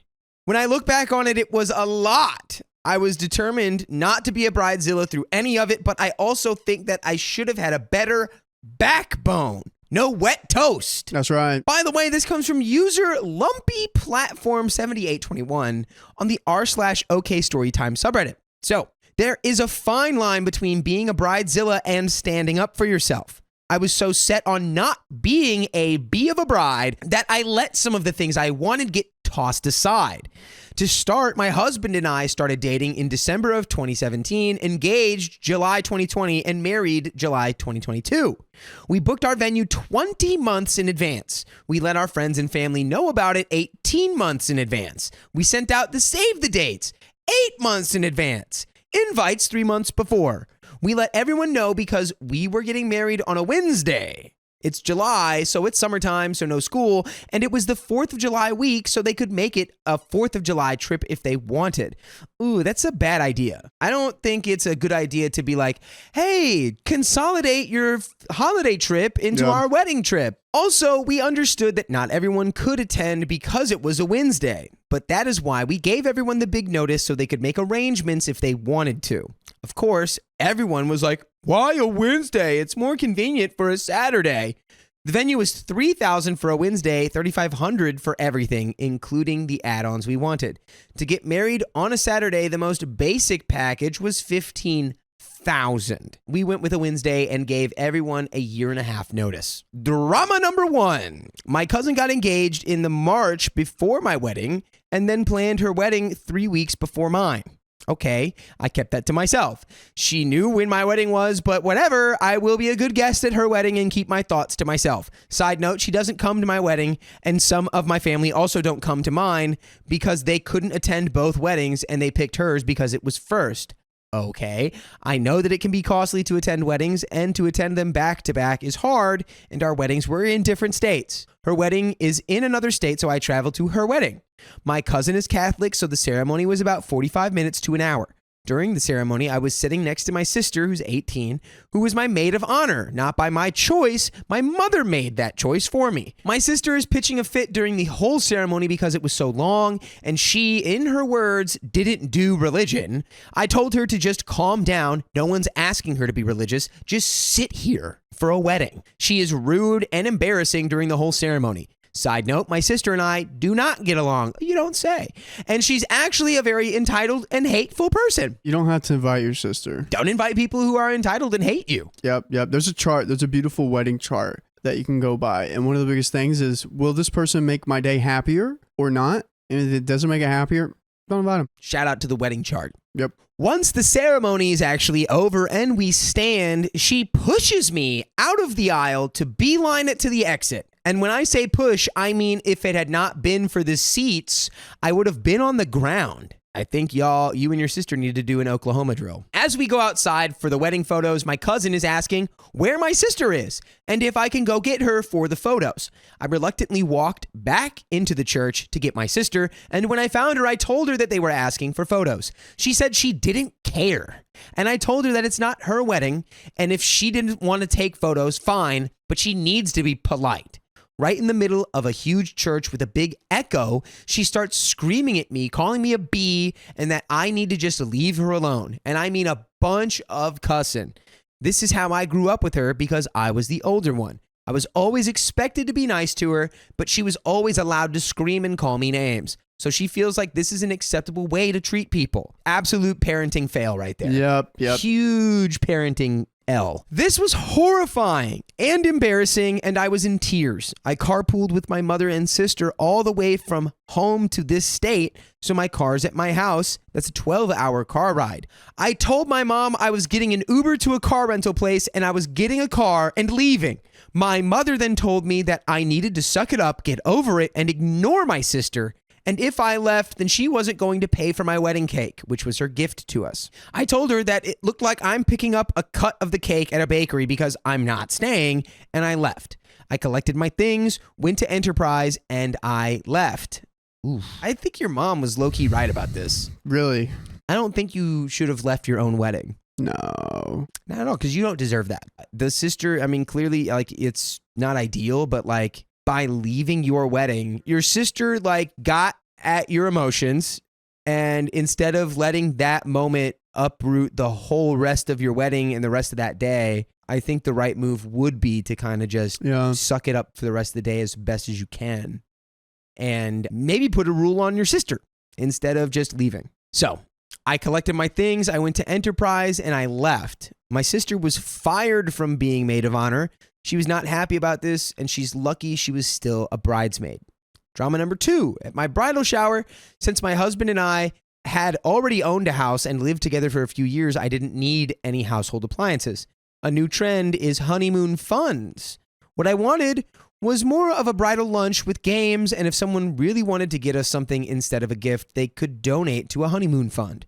But this was not mandatory in any way. I ran this idea across a few people to make sure it was okay. My grandmother wanted to host my bridal shower as her wedding gift. So I told her what I wanted, and she told me, absolutely not, that she would not send out invites for a quote-unquote money shower. I explained to her that it's not a money shower, that it is a lunch with some fun games. If I left with $0, I would be fine with it. I just want to play some games. So, of course, she told me that she wasn't going to give me a shower if it was just going to be a quote-unquote money shower. Just drop this whole family, dude. What is wrong with these people? If this day, a bridal shower, are you the bride? No. Shut up. Listen to her. A wedding. Are you the bride? Are you the groom? No. Shut up. Listen to them. It's that simple. She would not drop the term money shower. So she throws the shower she wants me to have. Well, during the whole thing, she just tells guests how selfish I was because I wanted a money shower, and she made herself look good by saying that she wasn't going to allow it. So the whole event became very awkward for me because I was looking like a money-hungry bride. Drama number 3. The May before our wedding, my husband's grandmother passed away. She was cremated, and there was a celebration of life. There were actually 3 celebrations of life planned for her. We went to the first one and paid our respects. While we were there, we learned that the date for the 3rd celebration of life was our wedding date. So both sides of the family are coming after him. I mean, how are you supposed to react without seeming disrespectful? But the biggest thing that got me was that we got so much crap for planning our wedding on a Wednesday, but it was okay to schedule a celebration of life on a Wednesday. So most of my husband's family didn't show up to our wedding. I mean, absolutely no disrespect to his grandmother, but my husband is still here, and his family wasn't there for him. Drama number 4. My husband does not have the best relationship with his mother. He was debating on inviting her or not. His parents are divorced, and they don't get along, but he decided to invite her. And he called his dad to let his dad know. His dad told him that he was not attending our wedding because it was on a Wednesday. He had an 18-month notice. Nice. Scum of the earth. Just elope at this point. We let him know way in advance. Why was this such a big deal to everyone? Yes, it's a Wednesday. We told you way in advance. That's why we picked summertime. If you can't come, okay. But to not come because it's a Wednesday wedding seemed really ridiculous. It was a $12,000 difference to have a Saturday wedding. And by the way, it'll never cost you $12,000 to join us when we go live on YouTube, Facebook, TikTok, and Twitch every weekday at 3 p.m. PST. All you got to do is tap on our profile and you're in. But before you check if we're live right now, which we might be, we do have a little bit of story left. Just elope. If everyone's reacting this way, I'd probably get as much money as you can back from the venue and just be like, all right, we're just going to elope and have the people that actually care about us at this wedding. So as the complications sort of start to pile up, you just go, you know what, we're going to pull the deposit. We're going to pull the venue. Just invite your friends that actually care. Yeah. Because it seems like both family members, like every single family, is just horrible. I mean, almost 2 years is a long time, and that's plenty of time to figure out how to make one Wednesday work. However, Nope. No however. No however here. I'm still You're hung saving up. 12 I'm grand. still hung up on the fact that they made this the same week as 4th of July. If Oh this my is an gosh. American, if this is taking place in the United States, Oh, well. it's not an oh well. It's like that. I bet you a lot of these people are not going because of that. I don't know, dude. I bet you.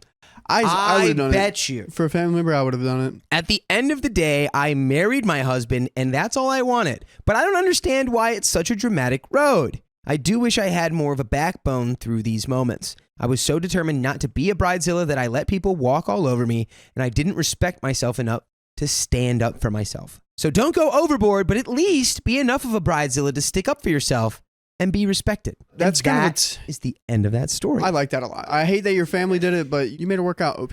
Well, it's just really rough too. It's like the grandma's like celebration of life is on the same day as the wedding, which feels like they could have They did it on probably purpose. they probably could have worked that around. It feels like that's a targeted thing to do. Yeah, like a year before it happened. Yeah. Because it was May, and then they put it a year. My sister ditched my wedding for a musical festival, so I blocked her. Blocked. She's like, I can't go to your wedding. I've got Coachella. What am I supposed to do? Megan Thee Stallion is on stage. Bye. I apologize for the length of this, but it's messy AF. I, 30 female, got married back May 25th of this year to my now husband, 31 male, after being together 7.5 years.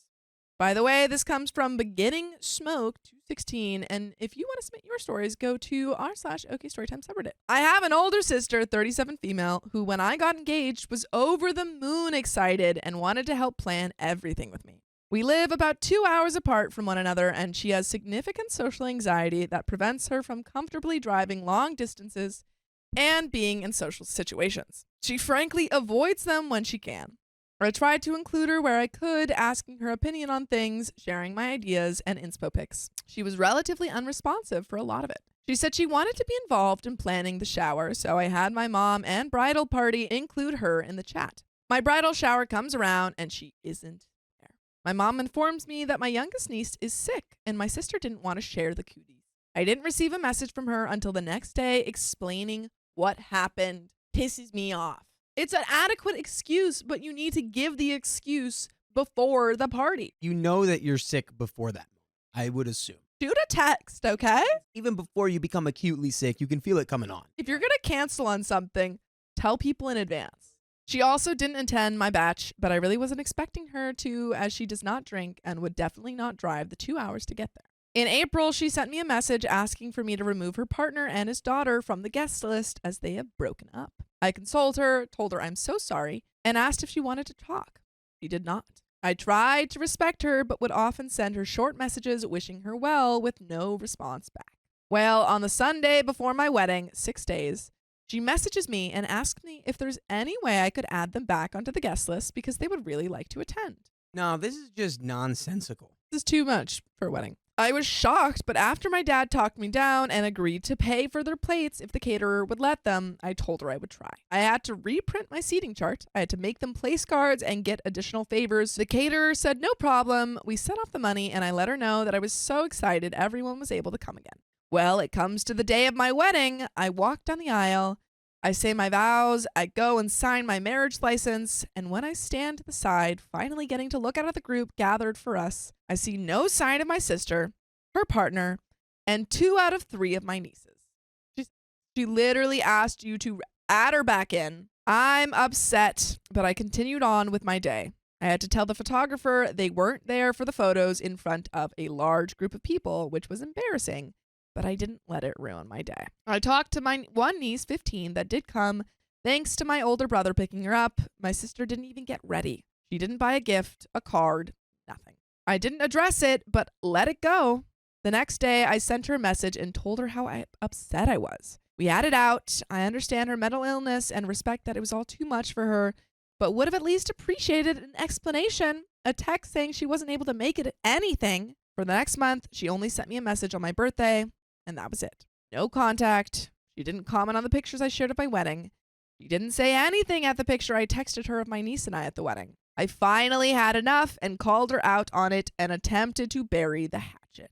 Well, today I found out this past week that she attended a local music festival with hundreds, if not over thousands of people attended in the rain about 25 minutes away from where I had my wedding. I'm livid. And just pausing right there. There are a few things I despise more than like hiding behind a non-existent mental illness diagnosis to like just excuse you being selfish. People do this for like if they have a mental health, sometimes they still excuse selfishness, and it's like, okay, you're allowed to have mental health problems, but like you have to own up to the mistakes and the hurt that you're causing people. It's not a get out of jail free card for your behavior. It's like it informs where your behavior comes from, but now you have to do the work. It'd be like being like breaking your arm and then being like, nah, I can just never work again. It's because my arm broke, and it's like, did you do anything about it? Did you get a cast? Did you get a splint? Did you put it in a sling? Whatever, it'll never heal. It's like, because you're not doing anything about it. But let's continue. She can attend that, the music festival, but not my 80-person wedding. I'm ready to block her on everything and not hear her out for anything. Every time she didn't attend, it was her anxiety. She couldn't drive there herself. She couldn't be around that many people, etc. I respected it. I understand it. But this is too far for me. So I need to know, am I the a-hole if I just block her everywhere and don't hear her out? And there is an update. I think because maybe she's your sister, you could just send her a text and be like, hey, I don't think this relationship is healthy for me. Like, I think you could have somewhat of a conversation with her. You can still cut her off. I think she needs maybe a little wake-up call that her behavior has consequences. Like, don't let her be like, oh my God, OP cut me off for no reason. Like, just be like, hey, your behavior was unacceptable. I cannot continue this relationship right now. Yeah, I feel like you're lying and manipulating, and I don't want to condone it or be a part of it.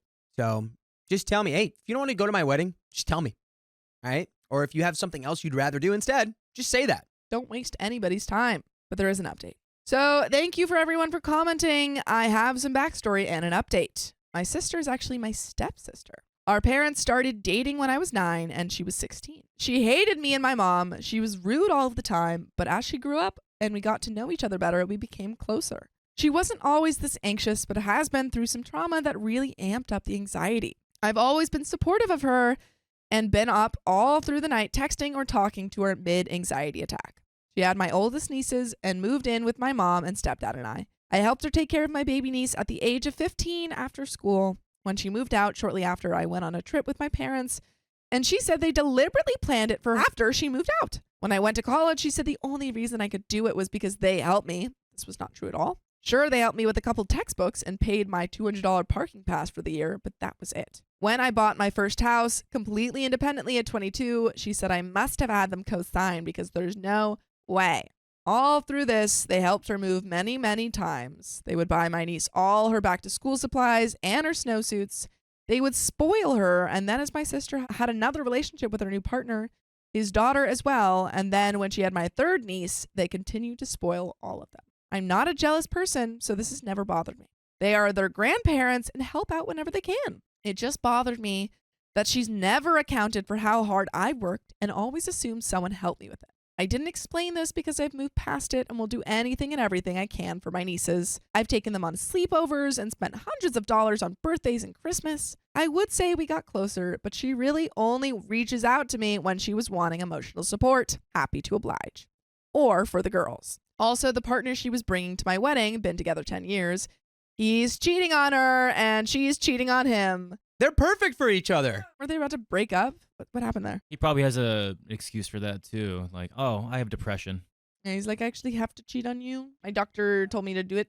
She said the only reason they're still together is because it's too expensive to move out herself. Now for the update. My parents were furious with her for not attending, but heard her out and said that what she did was not okay. But it's not their torch to carry. You can carry that torch. You can carry that torch like an Uruk-hai, trying to break down the wall of Helm's Deep. I blocked my sister on all forms of social media and asked that she connect with me only for the girls or if she wanted to attempt to reconnect with me. She asked why, so I told her I was hurt. She is adamant that she did not go to the concert. Girl, why are you lying? A perfect example of why this is happening. The person who told me was her own mom.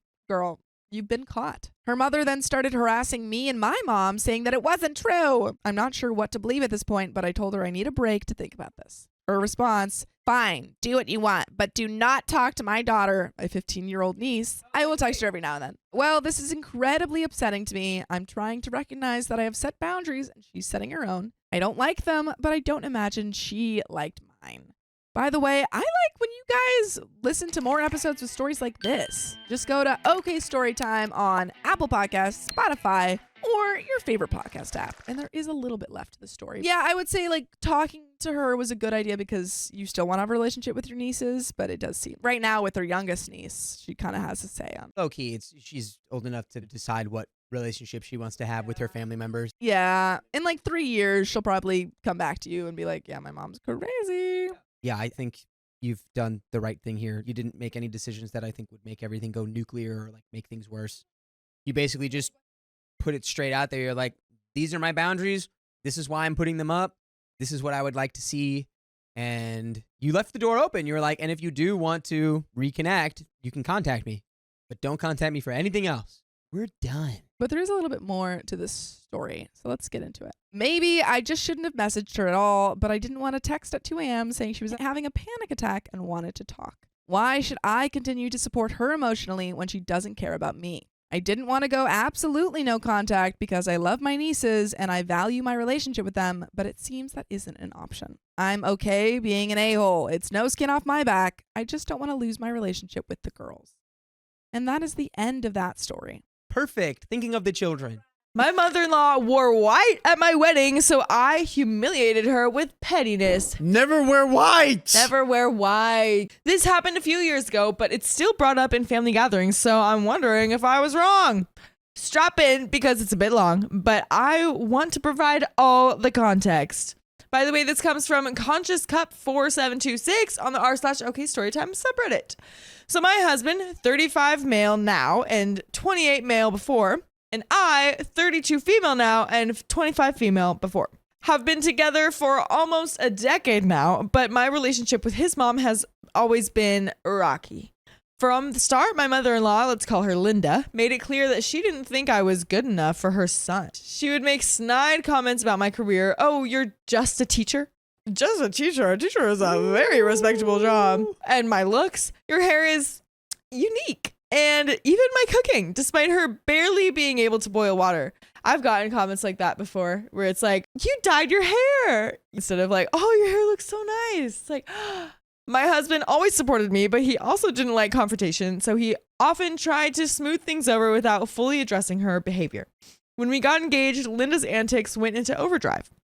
She tried to hijack our wedding planning, claiming she knew what was best and that it was her son's wedding too. At first, I tried to include her in minor decisions to keep the peace, like helping pick out flowers or giving input on cake favors, but she took that as a green light to try and take control. She started calling vendors behind my back, suggesting changes, and even attempted to add guests to the list without asking me or my husband. The breaking point came a month before the wedding. Linda called me in tears, saying she hated the dress I picked out for the bridesmaids, a simple, elegant navy blue, and demanded that they wear something more appropriate.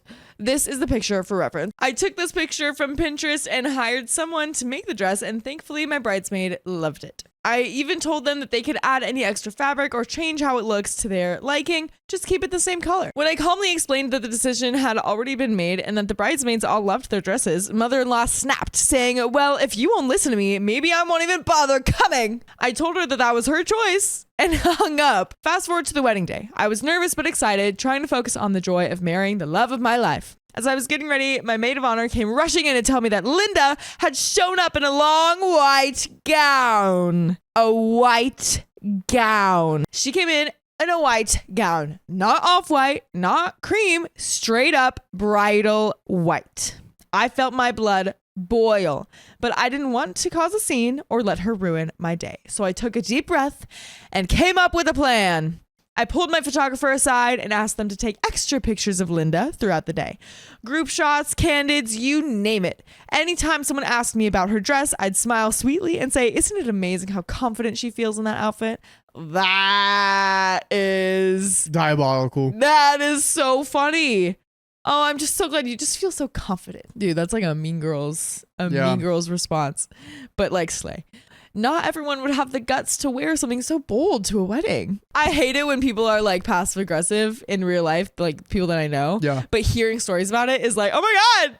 It's so entertaining. It's so entertaining. I even made sure to compliment her loudly in front of other guests, saying things like, Linda looks so radiant today. Doesn't she remind you of a bride? She couldn't exactly call me out without looking ridiculous. Here's what you do, OP. If you want her dress to be a different color, red wine. I knew you were about to say that. Red wine. Spill it all over. Spill it over the whole thing. Then you got a beautiful wine-colored dress. Later, during the speeches, my maid of honor accidentally mentioned how she admired my mother-in-law for wearing white because it takes so much courage to make a statement like that at someone else's wedding. I love hearing about this pettiness. Linda's face turned redder than the roses in the centerpieces. Oh my gosh. Give me popcorn. This is so entertaining. Here's the kicker. I had the photographer include a special section in our wedding album titled Linda's Big Day. Have we crossed the line here where we should probably stop and say, hey, are we doing too much? I think we definitely have, but I'm so glad that this is in the story. If we're actually talking, if I'm actually looking to give advice to people, don't do that. That's mean. I think she gets it at a certain. But people who wear white to other people's weddings always get the worst that could ever come to them. Yeah. But I mean, also though, should she have just known that that was coming? Especially with how annoying she's been about your the wedding. Photographer to do Linda's big day. Oh my gosh. Linda's getting everything she deserves, but for you, paying a paid professional to do that, that's where I'm like, all right, we should probably stop. Yeah, I feel like at a certain point, it's possible to let that situation overpower what you should be feeling on that day. Like it should at a certain point just be ignored. Just slam dunking on this mother-in-law. Yeah, because then you're just making it into like a huge deal when you could be making it into a smaller deal by just ignoring it and being like, whatever, she's crazy to yourself. But if you're just like, oh, and then Linda over here looks so beautiful. It's almost like it's her wedding day. Oh, Linda's big day. If you keep bringing that up, that definitely is going to just be what you remember from your wedding day. And you don't want that. So she had the wedding album titled Linda's Big Day. It was filled with all the photos of her in her white dress. I made sure to send her a copy as a thank you gift. It's been years, but Linda still complains that I embarrassed her on purpose and made her look bad. She claims I should have told her directly to change instead of playing games. You know what? That is fair. I will say that. Some family members agree with her and think I was petty, but others say she deserved it. My husband is firmly on my side and says I handled it better than he would have. So am I the a-hole for being petty and putting my mother-in-law in her place at my wedding? What do you think? Did I take it too far or was Linda asking for it? And there is an update, but let's answer those questions. The fact that the husband said you handled it better than I would have. Yeah, what was the husband going to do? Oh, yeah. Because that's crazy. She's probably going to like make her dress red wine and then keep her face in red wine. Instead of smashing the cake into like each other's face, they're both standing there, go smash the cake in their faces. And then he just turns. He's like, oh, and then he turns and goes, boom. He like does the Alice from Twilight kick where he like kicks his foot in the air and then pitches the cake right at the face. That's what I think he would have done. Anyway, so back to these questions. So listen, as a viewer, as a reader, I think this is great TV. You know, I think this is a great story. However, if I were your friend, I would say, okay, we can take a chill pill. We don't have to be petty. pettiness and passive aggressiveness is never, ever, ever the right way to respond to something. If you have a problem, you have to talk to them in person and straight away. And also, again, like we said before, you don't want to make this the thing that you remember from your wedding day, you know? That is true. So there's an update, okay? So after my original post about the wedding fiasco, I got a lot of feedback. So let me give some updates. My bestie, who was the maid of honor, and a few bridesmaids saw my previous post and wanted me to spill the hot tea about what happened during the bridesmaids' dress fiasco with the mother-in-law. Honestly, I was dying to share this, but I just thought it would be too long on the first post, so I shortened it. Anyways, let's get into it. Previous context, a month before the wedding, my mother-in-law called me crying about how she hated the dresses I picked for the bridesmaids. At first, I thought it was a let's calm down situation. So I invited her over to my house to talk it through, thinking that we could compromise. I had my bridesmaids over at the same time, and the plan was to let them try on their dresses so that Linda could see them in person and hopefully back off. The dresses had already been handmade by the person I paid for, so I can't really return it anyways. The day came, and I should have known things would get messy. We were all sitting in my living room, the bridesmaids in their dresses, my mother-in-law looking like she was sucking on a lemon the entire time. She barely spoke as the girls twirled around, showing off their dresses, but I could see the gears turning in her head. Finally, she broke the silence with a sigh so dramatic it could have been a stage performance. Also, the conversation I wrote in here is from a security camera I had in the house. Yes, I should have just shared the video, but unfortunately, I had some technical issues. Nevertheless, I wrote exactly what happened during the interaction. Linda said, I just don't understand why you chose this color. Navy? It's so dark. I thought you wanted something more elegant, more memorable. At that point, one of my bridesmaids chimed in and trying to ease the tension. Bridesmaid 1 said, but we all love them, Linda, and the navy really brings out our eyes, don't you think? Linda said, well, that's all well and good, but I just think you could have done better. I was thinking more along the lines of a soft blush, maybe light and beautiful like my dress. Ooh, she just wants confirmation that her dress is pretty. She took out a dress that had made my jaw drop. Instead of a soft blush like she dress, it had a turtleneck and was backless. She wanted to wear that dress to my wedding. So they knew that she was going to wear like a white dress beforehand. Heck nah, never wear white to a wedding. Are you stupid? That was it. I had enough. I stood up from where I was sitting, looked her dead in the eye, and without missing a beat, I said, Linda, I don't think anyone here is wearing a blush gown, especially you in a white dress at a wedding. But nice try. You want elegance? Here's the thing. My bridesmaid love their dresses and they look stunning. It's not your wedding, and honestly, I don't care what you think about the color. You can either support me or you can sit back and watch from the sidelines, but let's not pretend like you know better. Mic drop. Boom. That's actually kind of insane. We gotta pause there for a second. There's still more, but that's just crazy. Yeah. That's a big line. At first I'm like, you know what I mean? A little passive aggressive, but he just kept going, dude. She really did. Same as the other ones. I'm eating this up as a viewer. However, if I was your friend, being there, I would be so uncomfortable. Yeah. I'd be like, maybe be nicer about the situation. my husband still again was like, did this way better than I would have. There was a stunned silence. My bridesmaids were visibly holding back laughs, and Linda's face went from pale to a shade of red that matched her lipstick. She opened her mouth to say something, but I wasn't finished. I said, and just so we're clear, these dresses aren't about you or your taste.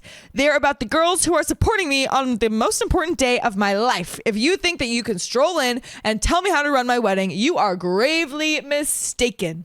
I could see Linda's pride take a hit, but she was still trying to recover. Linda, I was just suggesting. I respond, yeah, and your suggestions are noted, but they're also irrelevant. You had your day, Linda. This is mine. At that point, she opened her phone and I could see her scrolling to call my husband. My bridesmaids and I just sat there exchanging looks. We all knew it was coming.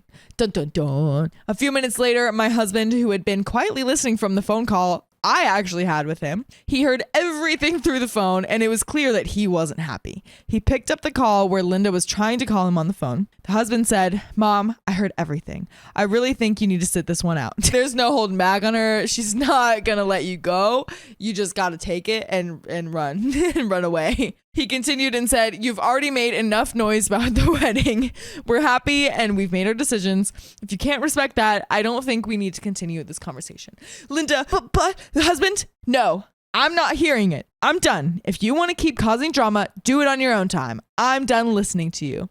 Linda was completely caught off guard. She hung up and tried to act like nothing happened, but by then we were all over it. The mood was completely deflated, and my mother-in-law ended up leaving early, sulking the entire way out.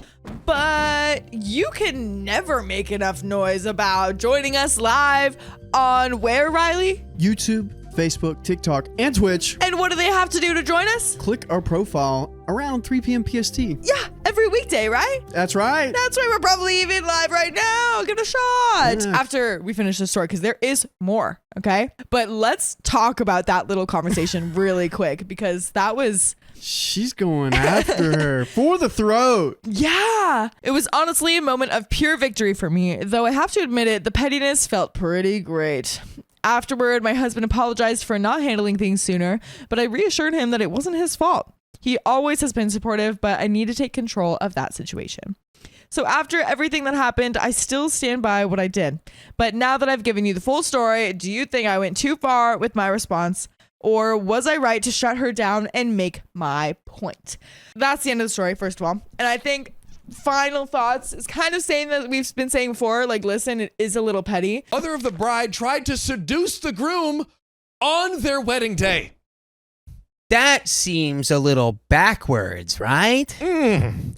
About a year ago, my 25 male best friend, 26 female, I believe, let's call her Kara, got married to her fiance, 26 male, let's call him John. Whoa. Don't at me, bro. For a bit of background, Kara was an only child and grew up facing a lot of judgment from her mother. By the way, this comes from Cooper Sigs, and you can drop your hot, amazing stories on r/ OK Storytime subreddit. Now, her mother, Karen, was very vain and described herself as the best of the best. Karen would constantly compare herself to Kara and would judge on her appearance, grades, achievements, etc., etc. Kara, being the absolute queen that she was, does not let her mother's constant judgment put her down in any way. What a queen. She knew her goals and worked very hard in order to achieve them. Whenever Kara had a setback, her dad would always be there to comfort and support her, while her mother scoffed and rolled her eyes.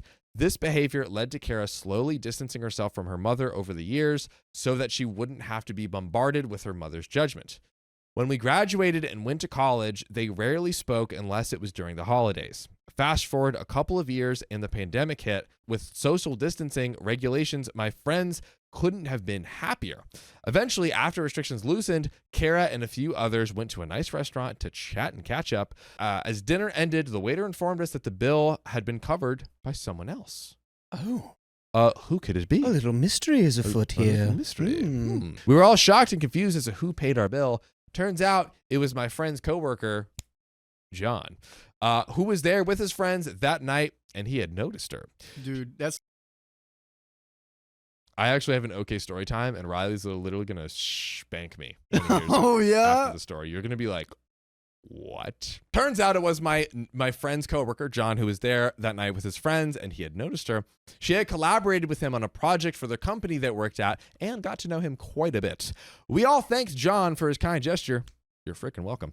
And Kara actually exchanged numbers with him. Soon they began talking more and more frequently. They began dating almost a month after that dinner and really connected with each other. They had shared many common interests, rom-coms, animals, and grew closer and closer each day. When Kara introduced John to her family, everyone loved him, including her mother, which seemed quite odd considering she judged anyone or anything that came her way. Karen seemed to be really interested in John. I see you. And would interact with him whenever she got the chance. Again, really fishy. Fortunately, Kara told John about Karen's constant judgment. So when Karen started running her mouth about how perfect she was, Kara and John would eventually get engaged.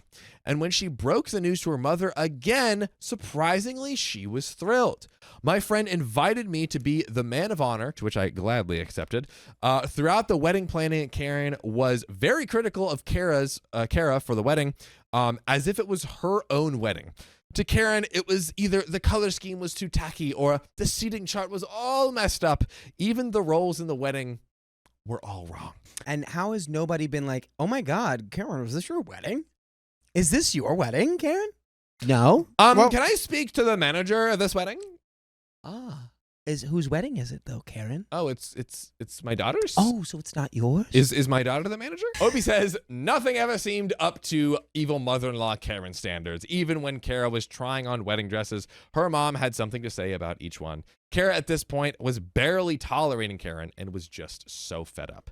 Karen commented on one dress, saying that the dress would look better on her than on Kara because it was meant for a much more appealing woman. I wouldn't even know what to say. I'd be speechless. Oh, I'd heck be no.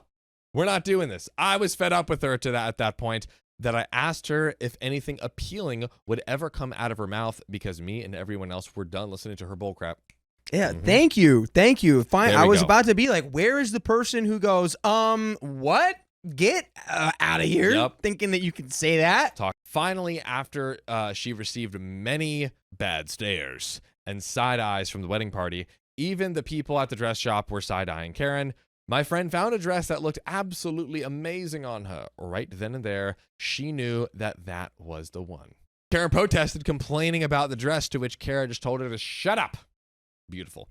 Fast forward to the wedding and everything is in place and people begin to file in for the ceremony. We are literally there at the day of, ladies and gentlemen. Note that the color scheme for the wedding was ocean blue and turquoise. Karen shows up in a tight race car red dress.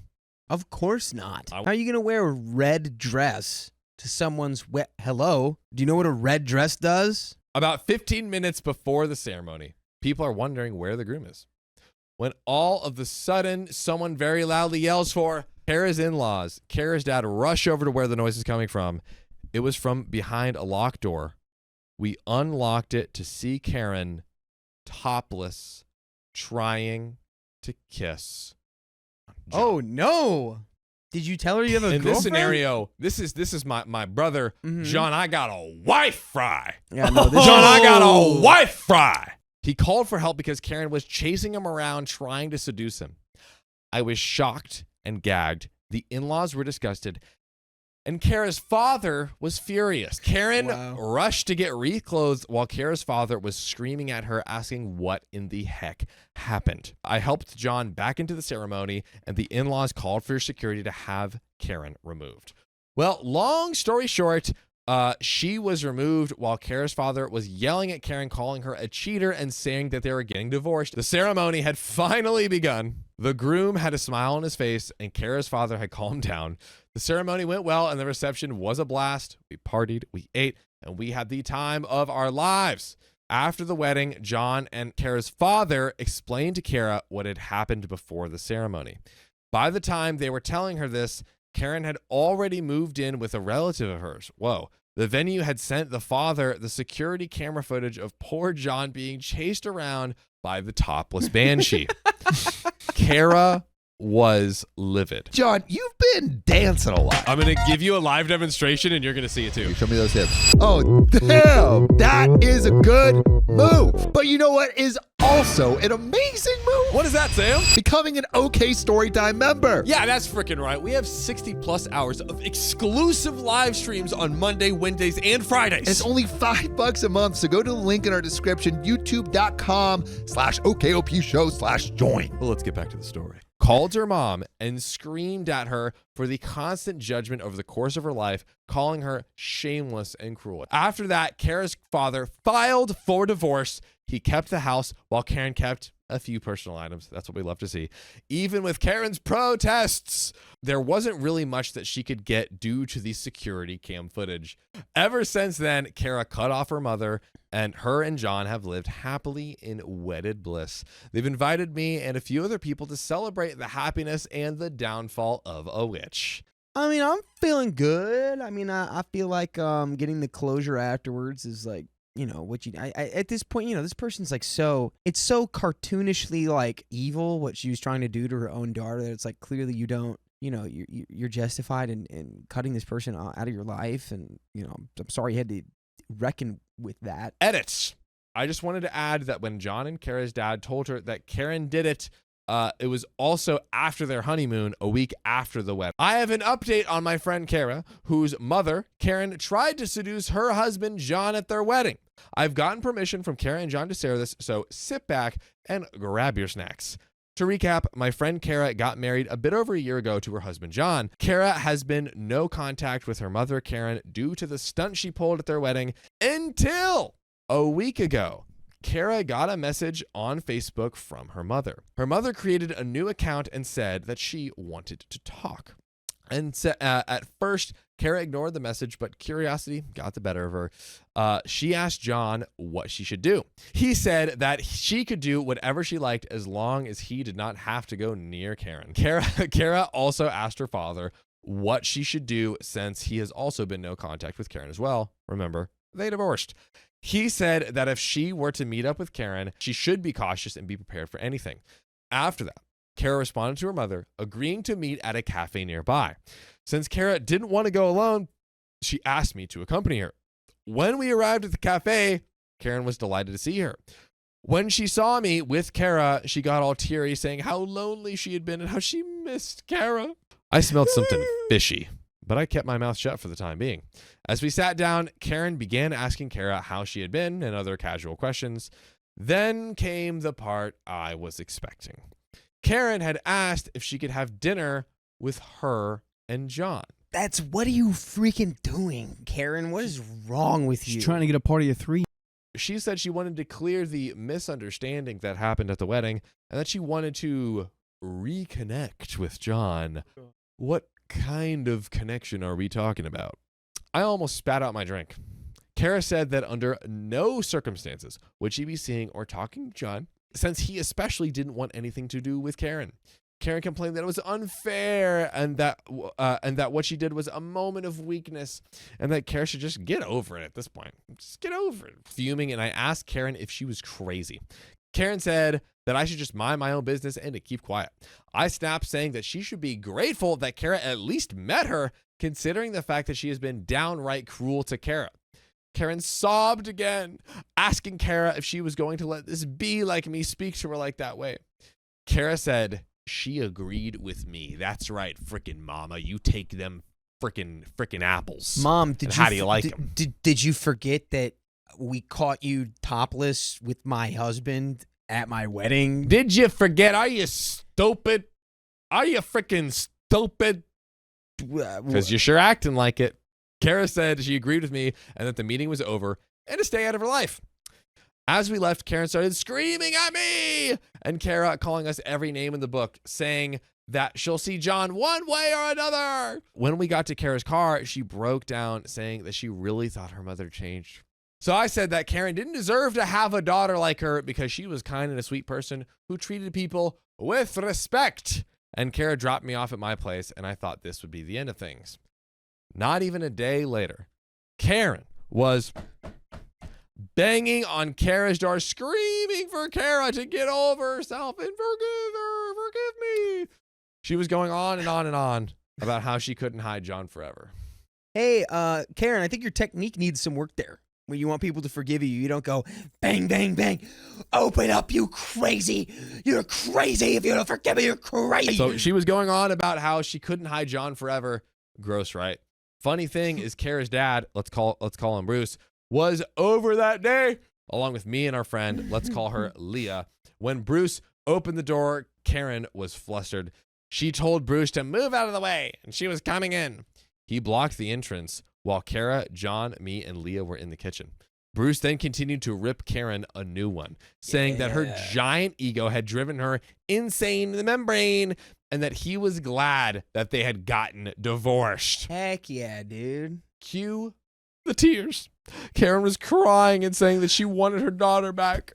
Please, I just want my daughter back. No. I promise I won't try to sleep with your husband ever no. I won't low-key just essay him at the wedding. But you know what? You don't have to cry. I know why. You don't have to worry. You don't have to spill tears. You don't have to feel sadness because, my friends, you could spend like 10,000 hours with us with full episodes with stories just like this. Spotify, Apple Podcasts, your favorite podcast app, search OK Storytime, and there we are. Full 2,000 episodes for your face hole. We are almost at the end of this crazy saga. What do you think about what's happening? I'd be here? right behind Bruce saying, "Go, Dad. Go, yeah, go, Dad. Get her. Go Get her, Dad. Get her, Bruce. Get her. Get her." Do it so bad, there might be a bruise. Like, high key, if this is such an ultimate betrayal, like, I don't know if I could even look at this person as my mom again. I Like, mean, yeah. that's how bad that is. That is, It's I mean, so bad. It's literally, it's not only trying to sleep with your husband, not only ruining the wedding, but it's trying to sleep with your husband at your wedding. It's just the two worst imaginable things combined into one, and it compounds. And then 1 how plus she 1 equals acts 5. afterwards too. She comes back around being like, "I'm so sorry. Are you gonna let your friend talk to me like that?" Yeah, I am. Hello, Yes. do you not remember what you did? Come on. You know I swivel around, Riley. You can't shake me around like that. Oh, no, I was intensifying how mad. Oh, you were. okay? Yeah, I was adding to it. Emphasis. Emphasis. Emphasis. Emphasis. None of us were having any of it. Karen tried barging her way through, but Bruce kept her back while me and Leah stood in front of Kara and John. Bruce threatened to call the cops, wee woo, to which Karen finally took the hint and left. After that, we ordered some pizza. Karen and John made the choice to file a restraining order. Let's go. Karen's reaction wasn't a surprise at this time. She tried to contact John this time, begging him to lift it. He didn't even bother to respond and blocked her altogether. Kara and John haven't heard from her in about 2 days and are still happy. Our friend group is supposed to meet up this weekend to go out for a nice dinner. I'll let you all know if Karen tries to pull anything else, okay? I'm just going to enjoy the silence. The silence. Shh. And that's that. That is Another, Dakota, dare I say, another satisfying ending to a story. We're getting a lot of those They're this just stream. little chef's kiss of an ending. My friend tricked me to take her wedding pictures for free after she excluded me from everything. Devious. Yeah. Devious. Cruel. Backstory. I met my childhood BFF, we'll call her Cassie, when we were 10 years old, and I had just moved to her town/school. She was one of the first people in school to befriend me, and the friendship was pretty rock solid all throughout middle school and high school. By the way, this comes from Mysterious Vamp 1207 on the OK Storytime subreddit. So we both helped each other out and leaned on one another through tough times, like her dad passing away and me having very emotionally abusive and toxic parents and siblings. Oof. A story for another day, perhaps. We ended up going to different colleges, but they were in the same city, so we were still able to see one another fairly regularly. In college, Cassie was roommates with another one of our close school friends, who also attended college with her. We'll call her Anna.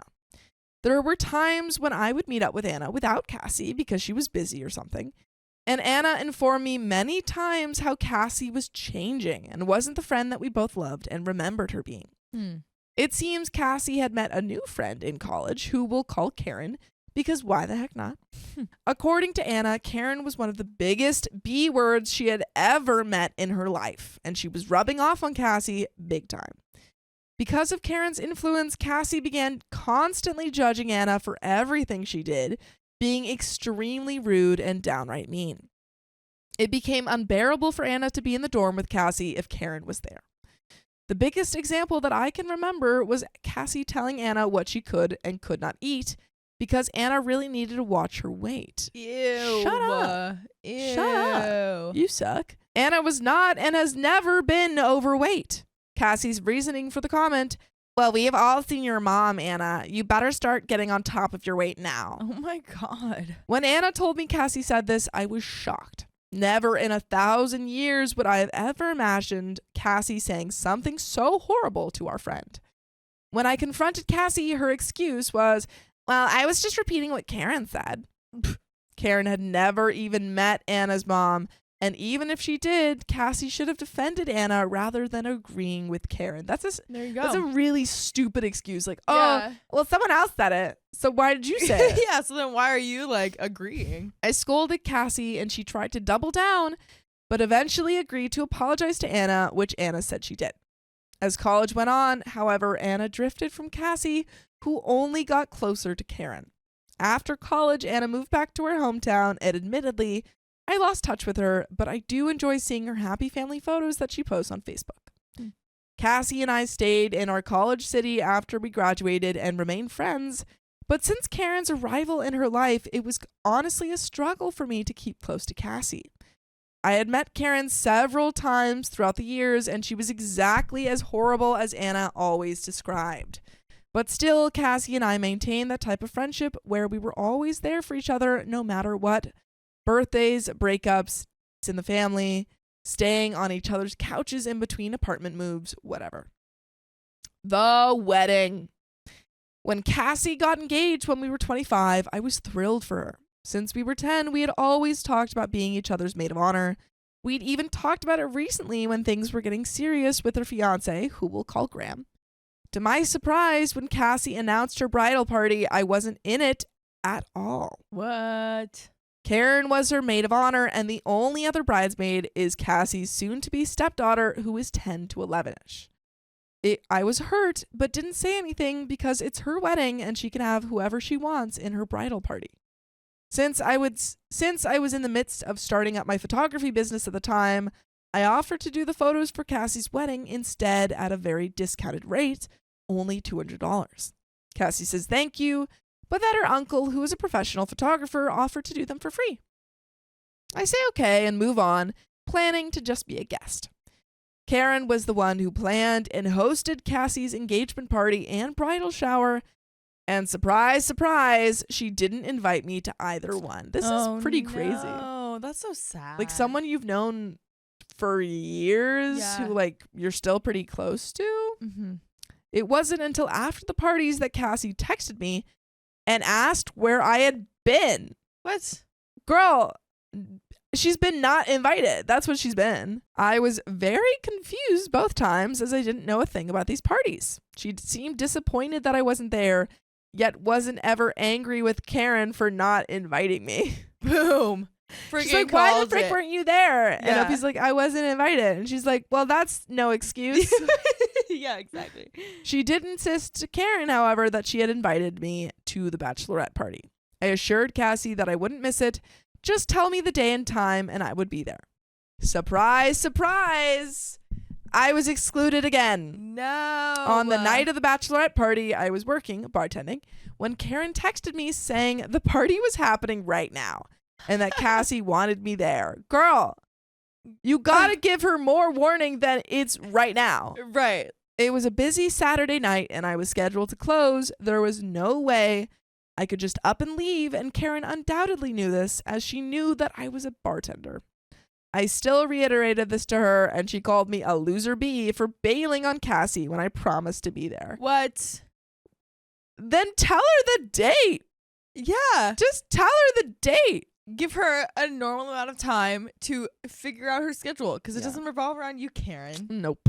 I said I would have been had she not waited to invite me until the middle of the event. When Cassie later texted me asking where I was, I sent her screenshots of my conversation with Karen, proving that once again she didn't invite me. Cassie never responded. Oh, boy. The following weekend was the wedding. The reception was going to be at Cassie and Graham's house in the backyard and catered by friends and family, potluck style since they were on a tight budget. I took Friday off from work and spent the whole day helping to cook food and set up decorations for the reception. Despite her promising to be there, Karen was nowhere to be found the entire day with no explanation.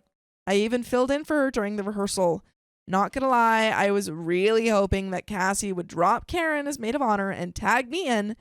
Believe me, I was ready for it, but sadly that did not happen. Aw. Before leaving that night, Cassie asked me for a favor. She said that she and her future stepdaughter, we'll call Grace, were going to go to Karen's house in the morning to do their nails, makeup, and hair, and asked if I would come and take photos of it since her uncle was not comfortable taking photos of that kind of situation. Weird, I thought, but okay. I arrive at Karen's house in the morning before Cassie, and Karen slams the door in my face and refuses to let me in, even knowing full well why I was there. Cassie and Grace arrive a few minutes later, and I follow them in. I was not shy about why I was sitting on the porch instead of inside. Cassie had no comment on Karen's rudeness. Karen offers coffee, water, or juice, as well as muffins and bagels to Cassie and Grace, and openly states that there is none for me. There was plenty they could have shared. What? Karen must be like super territorial, Cassie. I guess, which is like so weird to do over a friend. Yeah. It's Like get anyone, over it. but especially a friend. Yeah.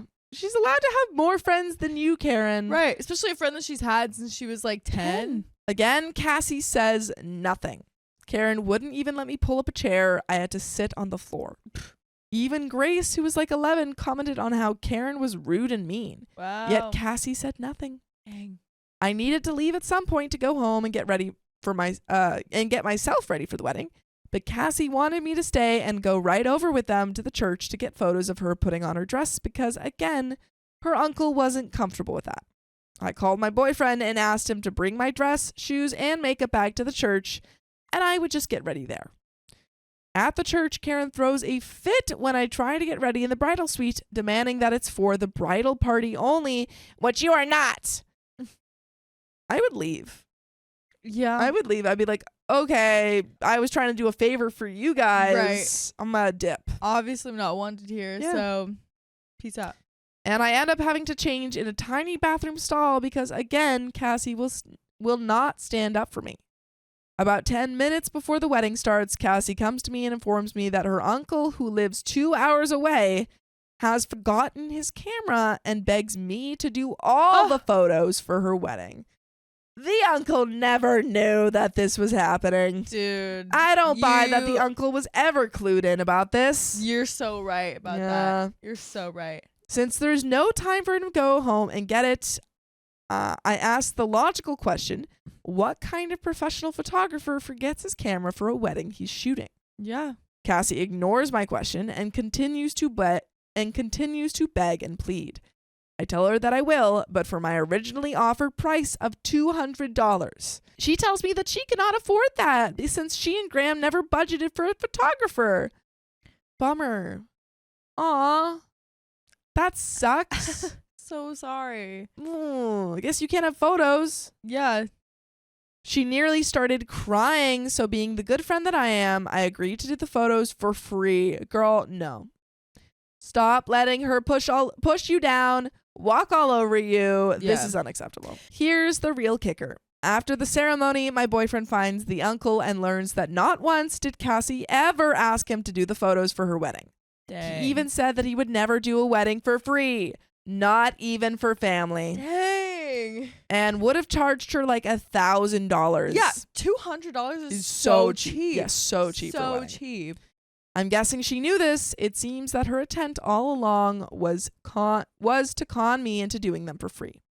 When I later talked to Cassie's mom about this, who, keep in mind, I have known since I was 10, she tells me that not only was this true, but that it was all Karen's idea. Of course it was freaking Karen's idea. Of course it was Karen's idea. And Cassie can't say no to Karen. Right. For some reason. But some also reason. blame both of them. Like, it's not just Karen's Oh, no, fault. it's absolutely Cassie's fault. Yes, Because she's a yes. pushover and also Yes. mean. Yes. She's a mean girl. Our mom had told her not to do that to me, and it was wrong and would upset me, and you don't do that to your best friend. But clearly Cassie did not listen. I decided not to confront Cassie that day since it was her wedding day, despite my boyfriend trying to get me to boot stomp her during her first dance. It was tempting. After the last of the photos were taken, my boyfriend and I left without a word. Not once throughout the day had I gotten so much as a thank you from the bride. Oh, and Karen beat and complained and tried to make things heck for me when we were doing group and couple photos after the ceremony. No shock there, and it was the groom who did finally tell her to shut the F up. Finally. Her own groom was... Well, to Karen. So this is Cassie's, Graham, who's just got married to Cassie, told Karen to shut the F up. Dude, period. I learned later that he hates her too, and we bonded over it at the reception, LOL. Nice. kind of crazy to like hate your partner's best friend. Yeah. Like, And like not talk like about have it, that. but yeah. Yeah. Like feel like he would have some say. You would think. 4 days after the wedding, Cassie starts asking where the wedding photos are. Girl. I tell her that I haven't gotten to them yet because I've been picking up extra bartending shifts to make up for the revenue I lost the weekend of her wedding. Weekends are always more profitable for bartending, and I take the days off, not loss of revenue because of the photos, though obviously that was also true. She just says, oh, and nothing else. Dude. She did This is say thank you. infuriating. I'm so angry about her. Yeah.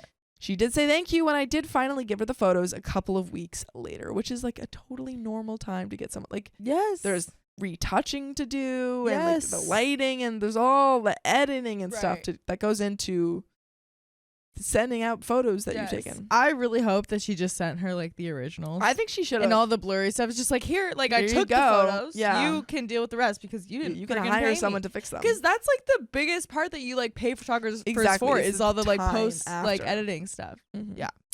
I also finally confronted her about the situation. She apologized for going along with Karen's idea, but only apologized because her new husband coerced her to do so. Oh my gosh. Graham even tried to give me $100, so she also lied about not having the money. Right. But Cassie stopped him, saying that I had agreed to do it for free. No. This is so upsetting. She then said that the photos were like my gift to them, but I had also gotten them an actual wedding gift, a set of new glassware from the registry that was like $200, which I regret not taking back on the day of the wedding when my boyfriend told me to. Definitely should Dude, have. you are too nice, Too my guy. nice. Too nice. We lost touch for a little over a year after this, and oddly, it's not what broke our friendship beyond repair, but that's a story for another day. Let me know if you want to hear it. But I know that you guys want to hear more stories like this, so go to Spotify, Apple Podcasts, or your favorite podcast app and search up OK Storytime. Yes. And there is a OP, little bit left. Please do send in that story. Please because do I send wanna it in. know. I want to know how all your of it. oops. I want to know how your friendship got destroyed if it wasn't this. Yes, I want Cassie to get what's coming to her. Yeah, it's so frustrating. Like, she's taking advantage of you. She's blaming it all on Karen Right. when she was as active of a participant in this. Exactly. And she also refuses to pay OP back. Yeah. Like, she literally conned OP into taking photographs for a wedding and refuses to pay her. Literally, like her husband was like willing to. Pay Yeah, he was her. like, "Here, I'll give you 100." And Should have then given her 200. She was like, "No, stop right there. "She doesn't need the money. Don't Like, do a nice what? thing for my bestie." Yeah, that's not Yeah. your friend. Mm-mm. But there is an edit. Let's to finish this story See it. off. Edit for all those wondering why I didn't walk out or keep the photos. It was less about me being a doormat and more about me valuing the friendship more than she clearly did at the time. You have to keep in mind that we have been friends for 15 plus years and been through a lot of deep crap together. So even if she wasn't being a friend to me, I still wanted to be there for her on her big day, as I had planned for a long time. It pained me that I wouldn't get the memories of her bridal shower and bachelorette party, so I was going to be danged if I was going to miss the wedding. It sucks that looking back it wasn't a great memory, but I don't regret being there. And giving the photos to her was also me giving them to her husband, who had done nothing wrong. And that is the end of that story. Dang, OP is just so nice. Too nice. Too And nice.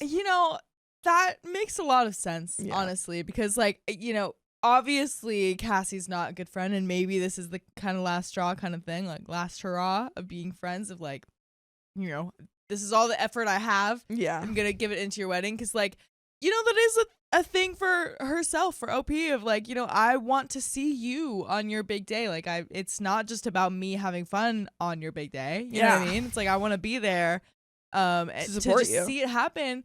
Something that like, we dreamed about when we were 10 years old. So that makes a lot of sense that like she wanted to be there, but hopefully she like lets this be the kind of last effort. Yeah, don't put up with this behavior. I mean, like, she's proven time and time again that she's not going to change and that she's got to let Karen do whatever she wants.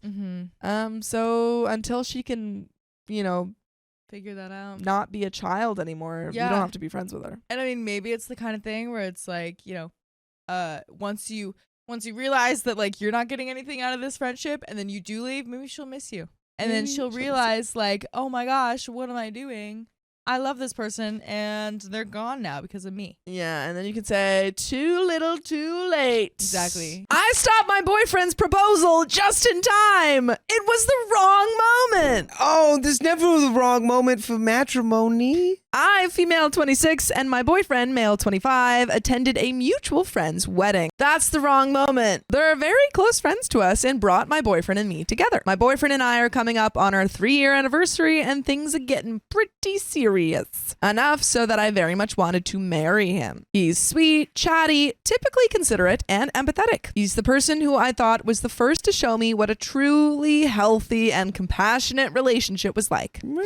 Yay. By the way, this comes from Feeling Camp 8847, and if you want to submit your own stories, go to the r/OKStorytime subreddit. So, Run there. he's very serious about us, too. We've had long talks about marriage, and it seems we were in agreement with no formal declaration. We had even gotten as far as looking at rings. So the chance of a proposal was more of a when, not if. A few weeks before the wedding, we and the engaged couple at the time were hanging out. The topic of weddings was very prevalent, and my boyfriend had cracked a joke about proposing at our friend's wedding. The to-be groom joked back and said, "That'd be funny as heck." This was followed by me and the to-be bride both shutting it down, trying to be serious, but also not thinking he was serious. He was. Oh, was he? Was he now?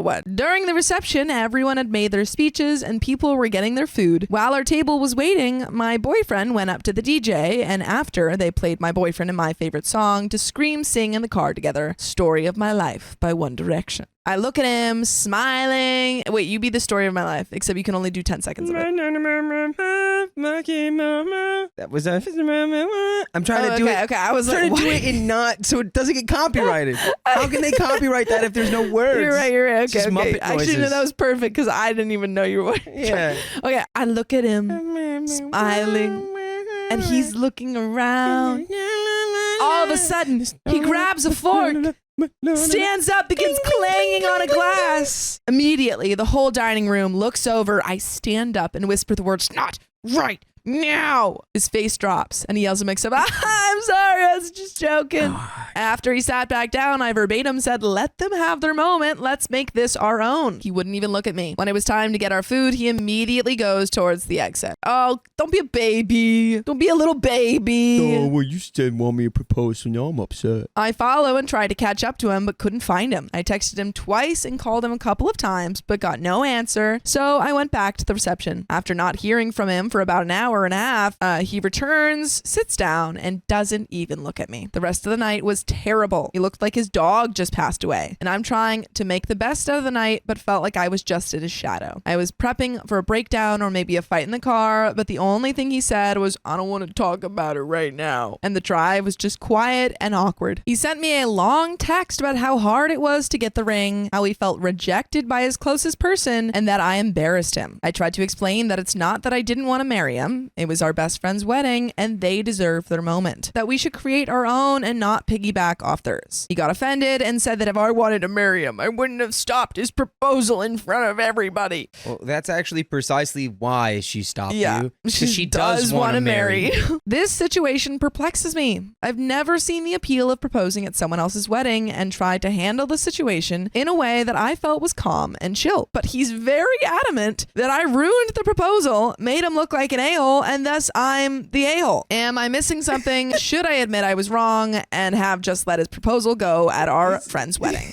And there like- is an update. You're the a-hole via the transitive property. The transitive property of a-holes is because I made myself look like an a-hole, and then you stop me from doing that. You now become the a-hole. This is So it really works. just, he's like, my feelings are hurt, and it's not my fault. Yeah, couldn't be my except fault. It is his fault. The consensus was not the a-hole, doy. Doy. Commenters tell her to make him Google if you should propose at somebody else's wedding, so he gets a clue just how rude it was. Notable comments. Proposing at someone else's wedding is incredibly rude. You saved him from embarrassing himself. If he can't be an adult about this and keep sulking, you have some thinking to do. That he thought it was all right to do it in the first place is a huge red flag. And another commenter says, not the a-hole. You and the bride shot him down when he floated this idea. You didn't reject him. You rejected the timing of the proposal and the location. This was their wedding day, not a day for him to shine a spotlight on you. What he was doing was tacky and you tried to stop him discreetly. If he looks like an a-hole, it actually is that he is the a-hole. Own it, dude. Yeah, if it walks like a duck, quacks like a duck. Just might be a duck. It just might be a duck. This is good news. It can be a duck. We can be ducks. Maybe he's not as awesome and good at healthy relationships as you thought he was. Another person says, girl, I notice you are ignoring the comments telling you that this is a bigger red flag than you think because you want to stay positive and think the best of him. But these people are not wrong. The wording in some of these replies can seem harsh, but that's not because they're all anti-relationship or anti-men. It's because unfortunately, some of us have lived long enough to see how the story ends with guys like this, who in the dating phase ignore your discomfort, do not respect your desires even after you flat said no about something important, act like big milestones like a proposal are only about them and what they want because everybody else they hurt by acting selfish should just get over it, give you the silent treatment, stonewall you, or blame you when you stand up for what's right. This behavior will only get worse after marriage. I know you're young, so you think you know him better than some internet rando, but if you ignore this now, you will only end up paying a bigger price later. Yeah. I think I don't fully agree with this. Yeah. But I do think this is a big conversation that you need to have. And if he still doesn't get it, then it's like, ooh. Something that needs to get worked out. Look, Yeah. it's a lot of these comments just like go so far one way or Straight the to, other. And this it's is just a like, terrible it's sign. over. That's such a red flag. I'd never marry that guy and he'll never change. And it's Yeah. like the No. commenter even said, you guys are young. Yeah, Of like course they can have change. a conversation with him. Nothing. The thing is, right now, nothing irreparable happened. The proposal didn't happen. He's just He's just pouting. really probably embarrassed and Yeah. ashamed He's and yeah. defensive. Absolutely being immature. But I think before we rush to, oh, this relationship's over, he's a demon, let's go to him. Let's say, hey, we need to talk. I know you don't wanna, but we need to talk about this. I wasn't saying no forever, but, and I think honestly, there was a couple comments that said like, look it up. Show him that Yeah, that's exactly. not okay. Say like, yeah. And I was going to say maybe you could talk to the bride and groom. I don't think you need to bring them into it. No one needs to know that he was actually going to propose.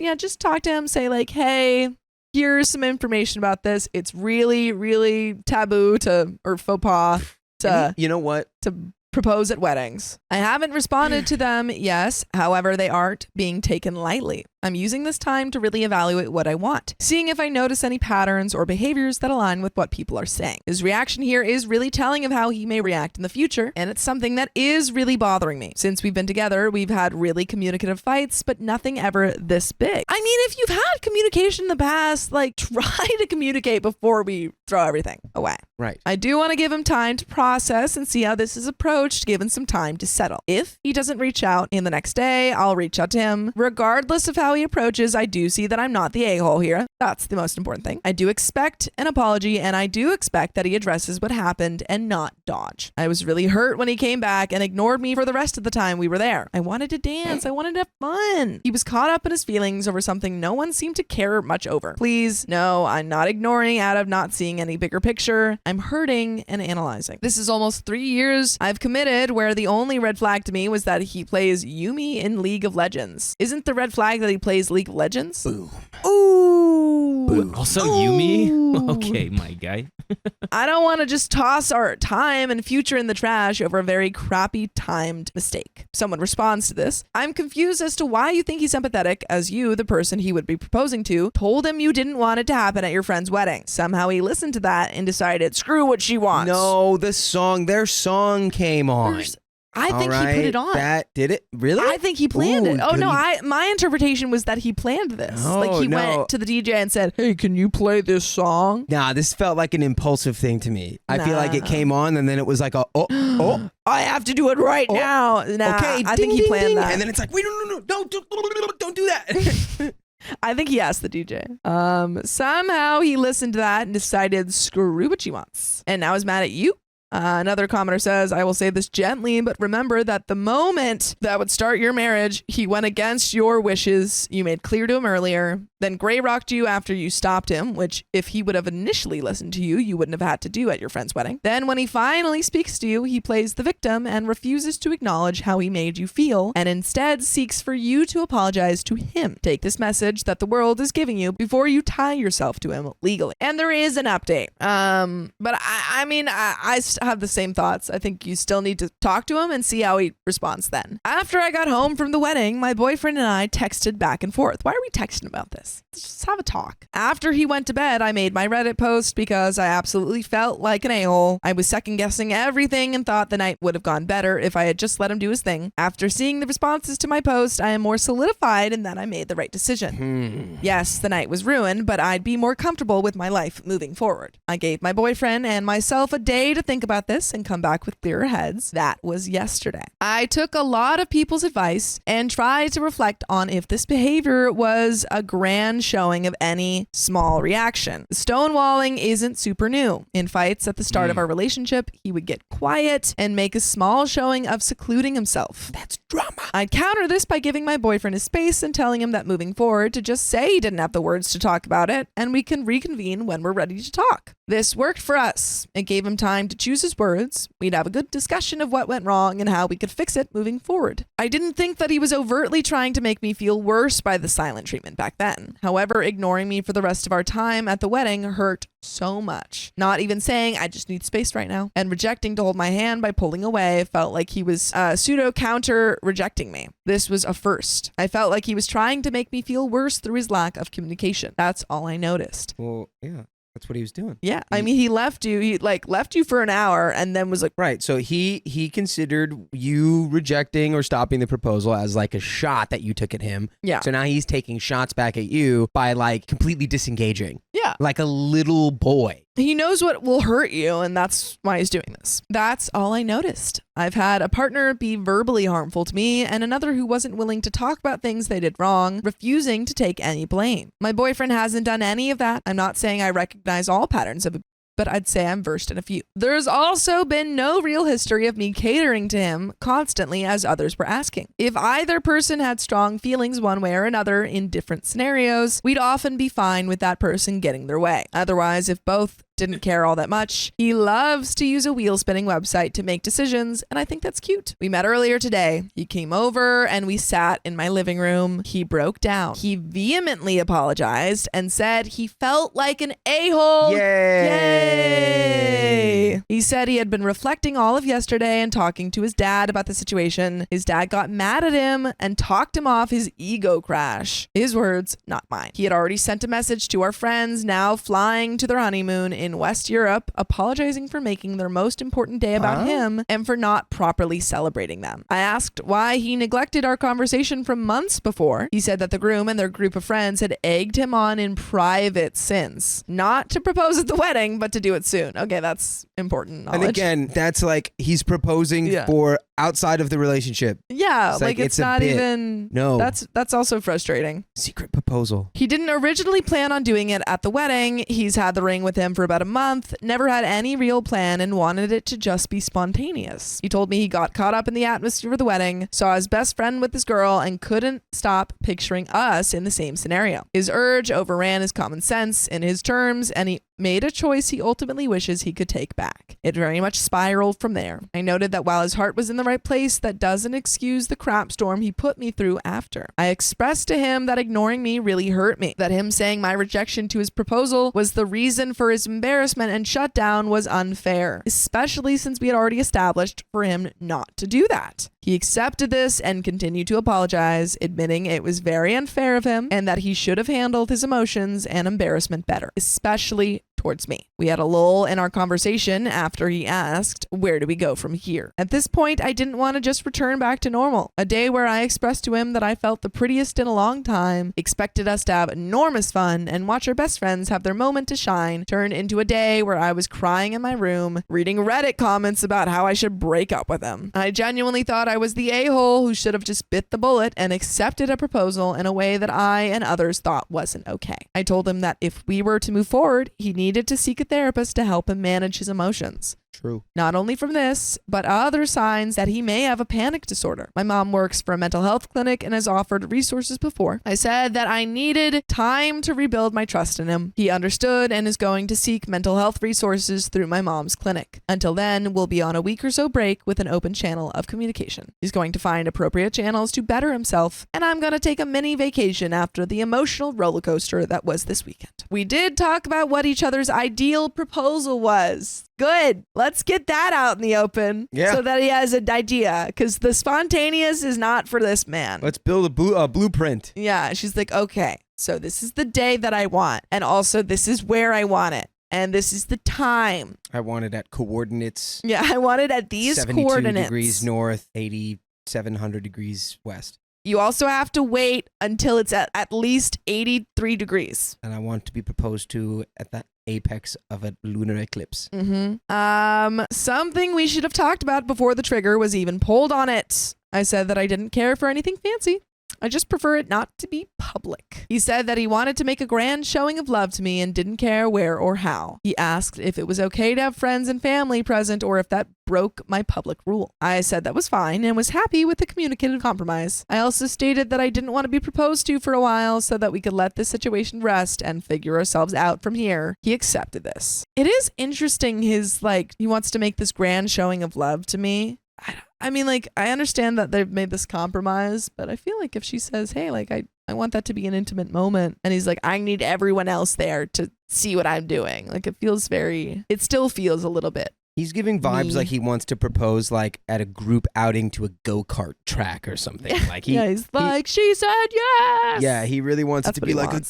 guys, I did it moment. Yeah. And it should not be that. It shouldn't be about in my that. opinion. I agree. I mean, I think it shouldn't be about that. Are you getting married to your boys? Yeah. Even the thing about, the boys all egged him on to propose. It feels like he needs this outside validation. Marry your bros. Marry your bros. Something I thought was really sweet that I wanted to mention was that before he left, he said, I do think I owe you some dancing. And so we slow danced in my living room for about a half hour until he left. Gross. A small, disgusting, a small and romantic action, prob to earn brownie points, but the conversation did reassure me that he's willing to try and be better. He recognized he was in the wrong and that a joyful day was robbed by pride and not rejection. This was about as ideal of an outcome as I could have hoped. By the way, you know what else is ideal? Listening to full episodes with stories just like this. Just go to Spotify, Apple Podcasts, or iHeartRadio and search up OK Storytime. But there is a little bit left to this story. We've almost made it through with absolutely no difficulty at all. I don't know. It sounds like neither of you are ready to really get married. You guys are letting a wheel spin determine who's right or wrong in situations, which is kind of cute, but also not really I think that was a viable solution for marriage. I think that was for things that they both didn't really care about. They said it wasn't for serious conversations. I think before you can get married, you got to really know what you want. And it sounds like neither of you really know what you want. I agree. I think right now you guys are on the right track in terms of going to get therapy, not getting proposed to right now, taking some time. We don't have to rush. No rush. Yeah. But let's keep going. Finish it off. Thank you all for taking time out of your days to reply and bring me back to earth. Thank you to those who messaged me in private to make sure I was okay or to give input. While the future is still obscure, it's a little clearer than it was a couple days ago. I have a clearer understanding now of what I want and what's healthy. Moving forward, I will do every ounce of weighing before I enter what should be the most important commitment you can make to a person you love, and I'll keep a more careful eye on his behaviors and how he may react to adverse situations. I hope the best for you all, as many have for me. Thank you. And that's the end of that story. There you go.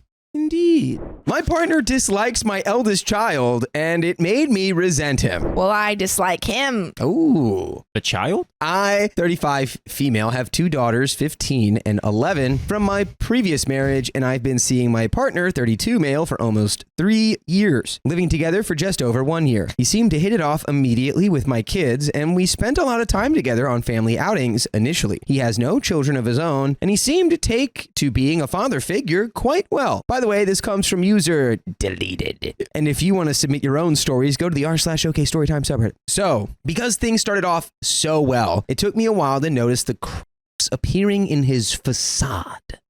When we started our relationship, I set only 3 boundaries. Do not discipline my kids without discussing it with me first. Do not talk trash about the kid's father in front of them, and manage your anger. I think those are pretty good rules. Yeah. These boundaries were primarily due to domestic issues with the children's father and my desire to keep my children feeling safe and happy. Slowly but surely, my current partner has slowly been whittling away at these boundaries, getting angry, shouting and swearing at the slightest inconvenience, telling me I'm allowed to be angry That is if I ask him to calm down. frustrating.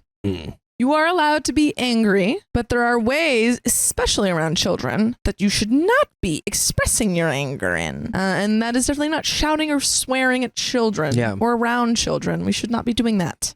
He talks down about my ex constantly in front of my kids, and he thinks it's funny. We also have a significant disconnect between our approach to discipline for the kids. And when I've tried to explain to him the approach I've been trying to take with the kids, he's called it BS and told me that he doesn't need someone telling him how to be a parent. Hey, so you should leave. He should be gone now. It's so funny because he's not a parent. So as soon as he goes, hey, you don't get to tell me how to parent your children, that's when he's gone now. Goodbye. The thing is that you set those boundaries and now you have to enforce them. One, and if he's not going to listen to them, then you have to say, oh, he's crossing my boundaries. What are the consequences? I leave. Not in relationship with you anymore. Yeah. He has subsequently continued to try to control the disciplining of the children, but when I've told him that he needs to stop, he claims he isn't doing anything of the sort and demands I provide him with examples of what he's doing. Recently, he's told me that he thinks that I'm a crappy parent, that my kids are running wild, and that he won't be helping me out around the house with any mess they make because they're not his problem. He says that my kids will grow up to be failures as adults because they aren't disciplined enough. His argument is that if I won't let him discipline them, he doesn't care about them. My kids have recently been diagnosed with ADHD and suspected ASD, and he's also referred to them as R slurs. Every time, come on, like what are we talking about? The second that someone says that to my kids, they're gone. They're gone. What are we doing?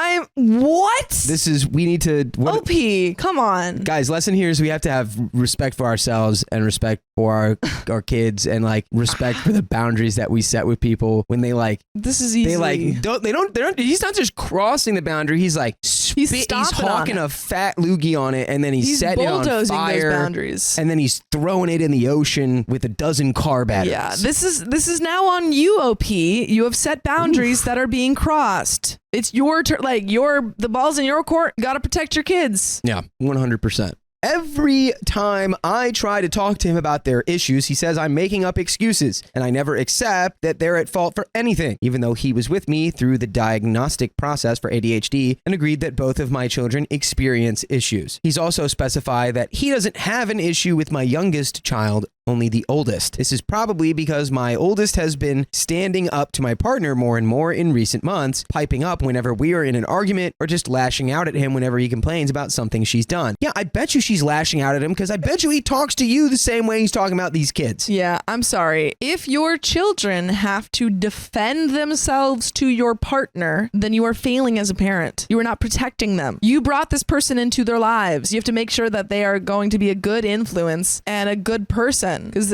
he's not. My partner gets angry when my oldest speaks up because he feels like I should reprimand her in front of him. But I prefer to talk to her quietly one-on-one and work out why she's doing it. Even though I tell him I've had these discussions with her, it's unacceptable to him. My eldest daughter has told me that she hates my partner because in her eyes, he's just as bad as her father. And she hates her father's behavior, but feels compelled to put up with it because he is her father. I've tried telling my partner that he needs to sit down with my kids and try to repair the relationship, but he says that because I never have to put any effort into my relationship with my kids, he shouldn't have to either. What? He doesn't think that you having a one-on-one conversation with your kid is effort? I just don't understand. Guys, sometimes we have to leave people. And by leave, we have to kick them out of our house. Like, I don't understand. You go to your daughter and ask her why she's doing this? Because your partner is not a good guy. Yeah. Despite all his nasty comments, he still claims that he loves my kids because words are so cheap. But I feel like every time I bring up this conflict with him, he flips it back around on me and makes it my fault. And now he has made out to his family that my daughters are nasty and disrespectful to him, and he's just an innocent victim. My daughters are my number one priority. Are you sure about that? No, they're not. So knowing that even one of them is unhappy has me feeling unhappy and resentful towards him as well. And I can't seem to reach a resolution with him at all. I told him he's an adult, so he needs to be the one putting in the work to fix things, but he refuses. And no matter what he's said or done, he will not apologize to me or my kids for anything. Even when they overheard his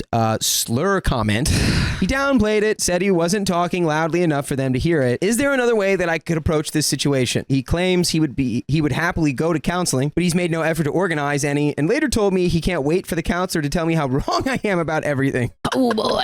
Oh boy, I can't wait. Oh God. Oh my God. Wait, what's the solution? What do we do? Oh my God. What should we do? Divorce. Leave him. Leave. Bye. Bye. Don't let the door hit you on the way out. Let the door hit you on the way out. Yeah. Let it stand right in the path of the door. I want your face in the path of the door, please. Thank you. I want to hit your butt, and I want it to skip you like a stone. Oh, is that your face or your butt? I can't tell. Boom. Because you're a real butthead. Yeah. So here's the update. So he finally left for good. His family won't let him come back because they deem it to be a toxic relationship with both of us at fault. Which honestly, in a way, yeah. Good. I mean, best case scenario. Well, not best case scenario, but like a good case scenario. They took him away, got him out of there, so you don't have to deal with them. The crap show unfolded gradually since my last post, and right until the end, he still refused to apologize for calling my kids names because he felt he shouldn't have to. He said his relationship with them was fine and tried interrogating my youngest about why she didn't like him. She was understandably reluctant at first, but honest, and ultimately said that there were lots of things about him she didn't like, but couldn't find the words to explain it. He never bothered asking my oldest and never sat down with either of them to discuss his relationship with them. He made it out like unless I had specific examples of everything he had done wrong with my kids, it was all BS, and he had never done anything wrong to them to make them dislike him. About a week before he left, he gave me a half-hearted apology because I told him I didn't feel like I could have spicy sleep with him anymore after everything that had gone on. He only apologized because he wanted to do the horizontal tango and thought that he could convince me to give it to him if he did that. Well, that didn't work. He threw a tantrum like a little boy. Little baby. He told his family that he was afraid to talk to me about our problems because I always turned it around on him and refused to accept any blame. He told me that I should have approached him to discuss the issues, but every time we did discuss the issues, it was because he wanted spicy sleep. I was told by his family that I should have met with him halfway with my boundaries, and I should have abided by his. He then told his family that he was never allowed to tell my kids to do anything, when in actual reality, I told him he was welcome to as long as he approached it in an agreeable manner. He dismissed my views on parenting as BS, and since we weren't on the same page with our views, I wasn't comfortable with his approach. I let him try things his way on occasion, but it didn't work, which of course was my fault. He basically got everything he wanted. He never put any boundaries in place except for asking me not to talk to other men. He once stopped me from going on a girls' night out with a friend because our relationship wasn't strong enough. I mean, that's certainly true. Your relationship is trash. Well, it's like, look, buyer beware. Yeah. When you're in a relationship with somebody and they start showing you who they are, believe them. Believe them. Listen to them. Leave them. Leave. Man. There should have been literally a 5-minute delay between him slurring your children, and then you're like, get out, and him being out of your life. Yeah. I don't know why we. And you're not only did he say that, your kids heard him say that. Right. Which is an even crazier layer. Yeah. And that's like a. And then it's like, hey, kids, you know why he's gone? Because I love you most. I love you. And I care about you most. If he doesn't care about you, he's gone. Gone. As if I had some kind of track record of being unfaithful. He also made me promise at the beginning that we were not allowed to discuss our relationship with friends or family. Huh. Great. I did break that promise when his behavior was becoming intolerable, and he was mad as heck when I did. Yeah, because that's a standard. Wait. If your partner ever tells you you're not allowed to talk about our relationship with your family, leave them. I told him he was welcome to discuss our relationship with his friends as well. I never cheated or stayed. I rarely talked to other men because of him, but constantly endured his jokes about just about every man I ever met wanting to sleep with me. Every time we went out, he told me that men were staring at me, and if my clothes showed too much cleavage, he'd tell me I wasn't allowed to bend down until we got home. He also talked about applying for a job at my workplace so we could work together. What is this? This guy just wants He wants to literally monitor you at all times. he wants a pet. He wants to turn you into a bee. Wants you to be a bee. He told me his family thought I was manipulative. And he told me that I was the reason my ex was so harmful multiple times. He had me second guessing myself for a while, hence my prior post. He made more threats on his way out, sending me messages saying that he would drag me through court, etc., and demanded access to the house we owned together as it was his right. I told him if he's moving out and removing his belongings, then he has no reason to access the house anymore. He still told me he had a right to have access to the house, so I told him I'd be pursuing a restraining order. He backed off after this, but I've been put on notice if I pursue a restraining order, there will be lawyers involved. I'm sure if he doesn't get his way, this will be the case regardless. And by the way, you can listen to full episodes with stories just like this, regardless of where you are, as long as you have access to a connection to the internet. And you can use that internet access to go to Spotify or Apple Podcasts or iHeartRadio or wherever you listen to podcasts and search OK Storytime, the name of our show. It's true. There you will find over 2,000 episodes to listen to. And you can listen to them at whatever pace you want. There is a little bit of story left, Sophia. It's are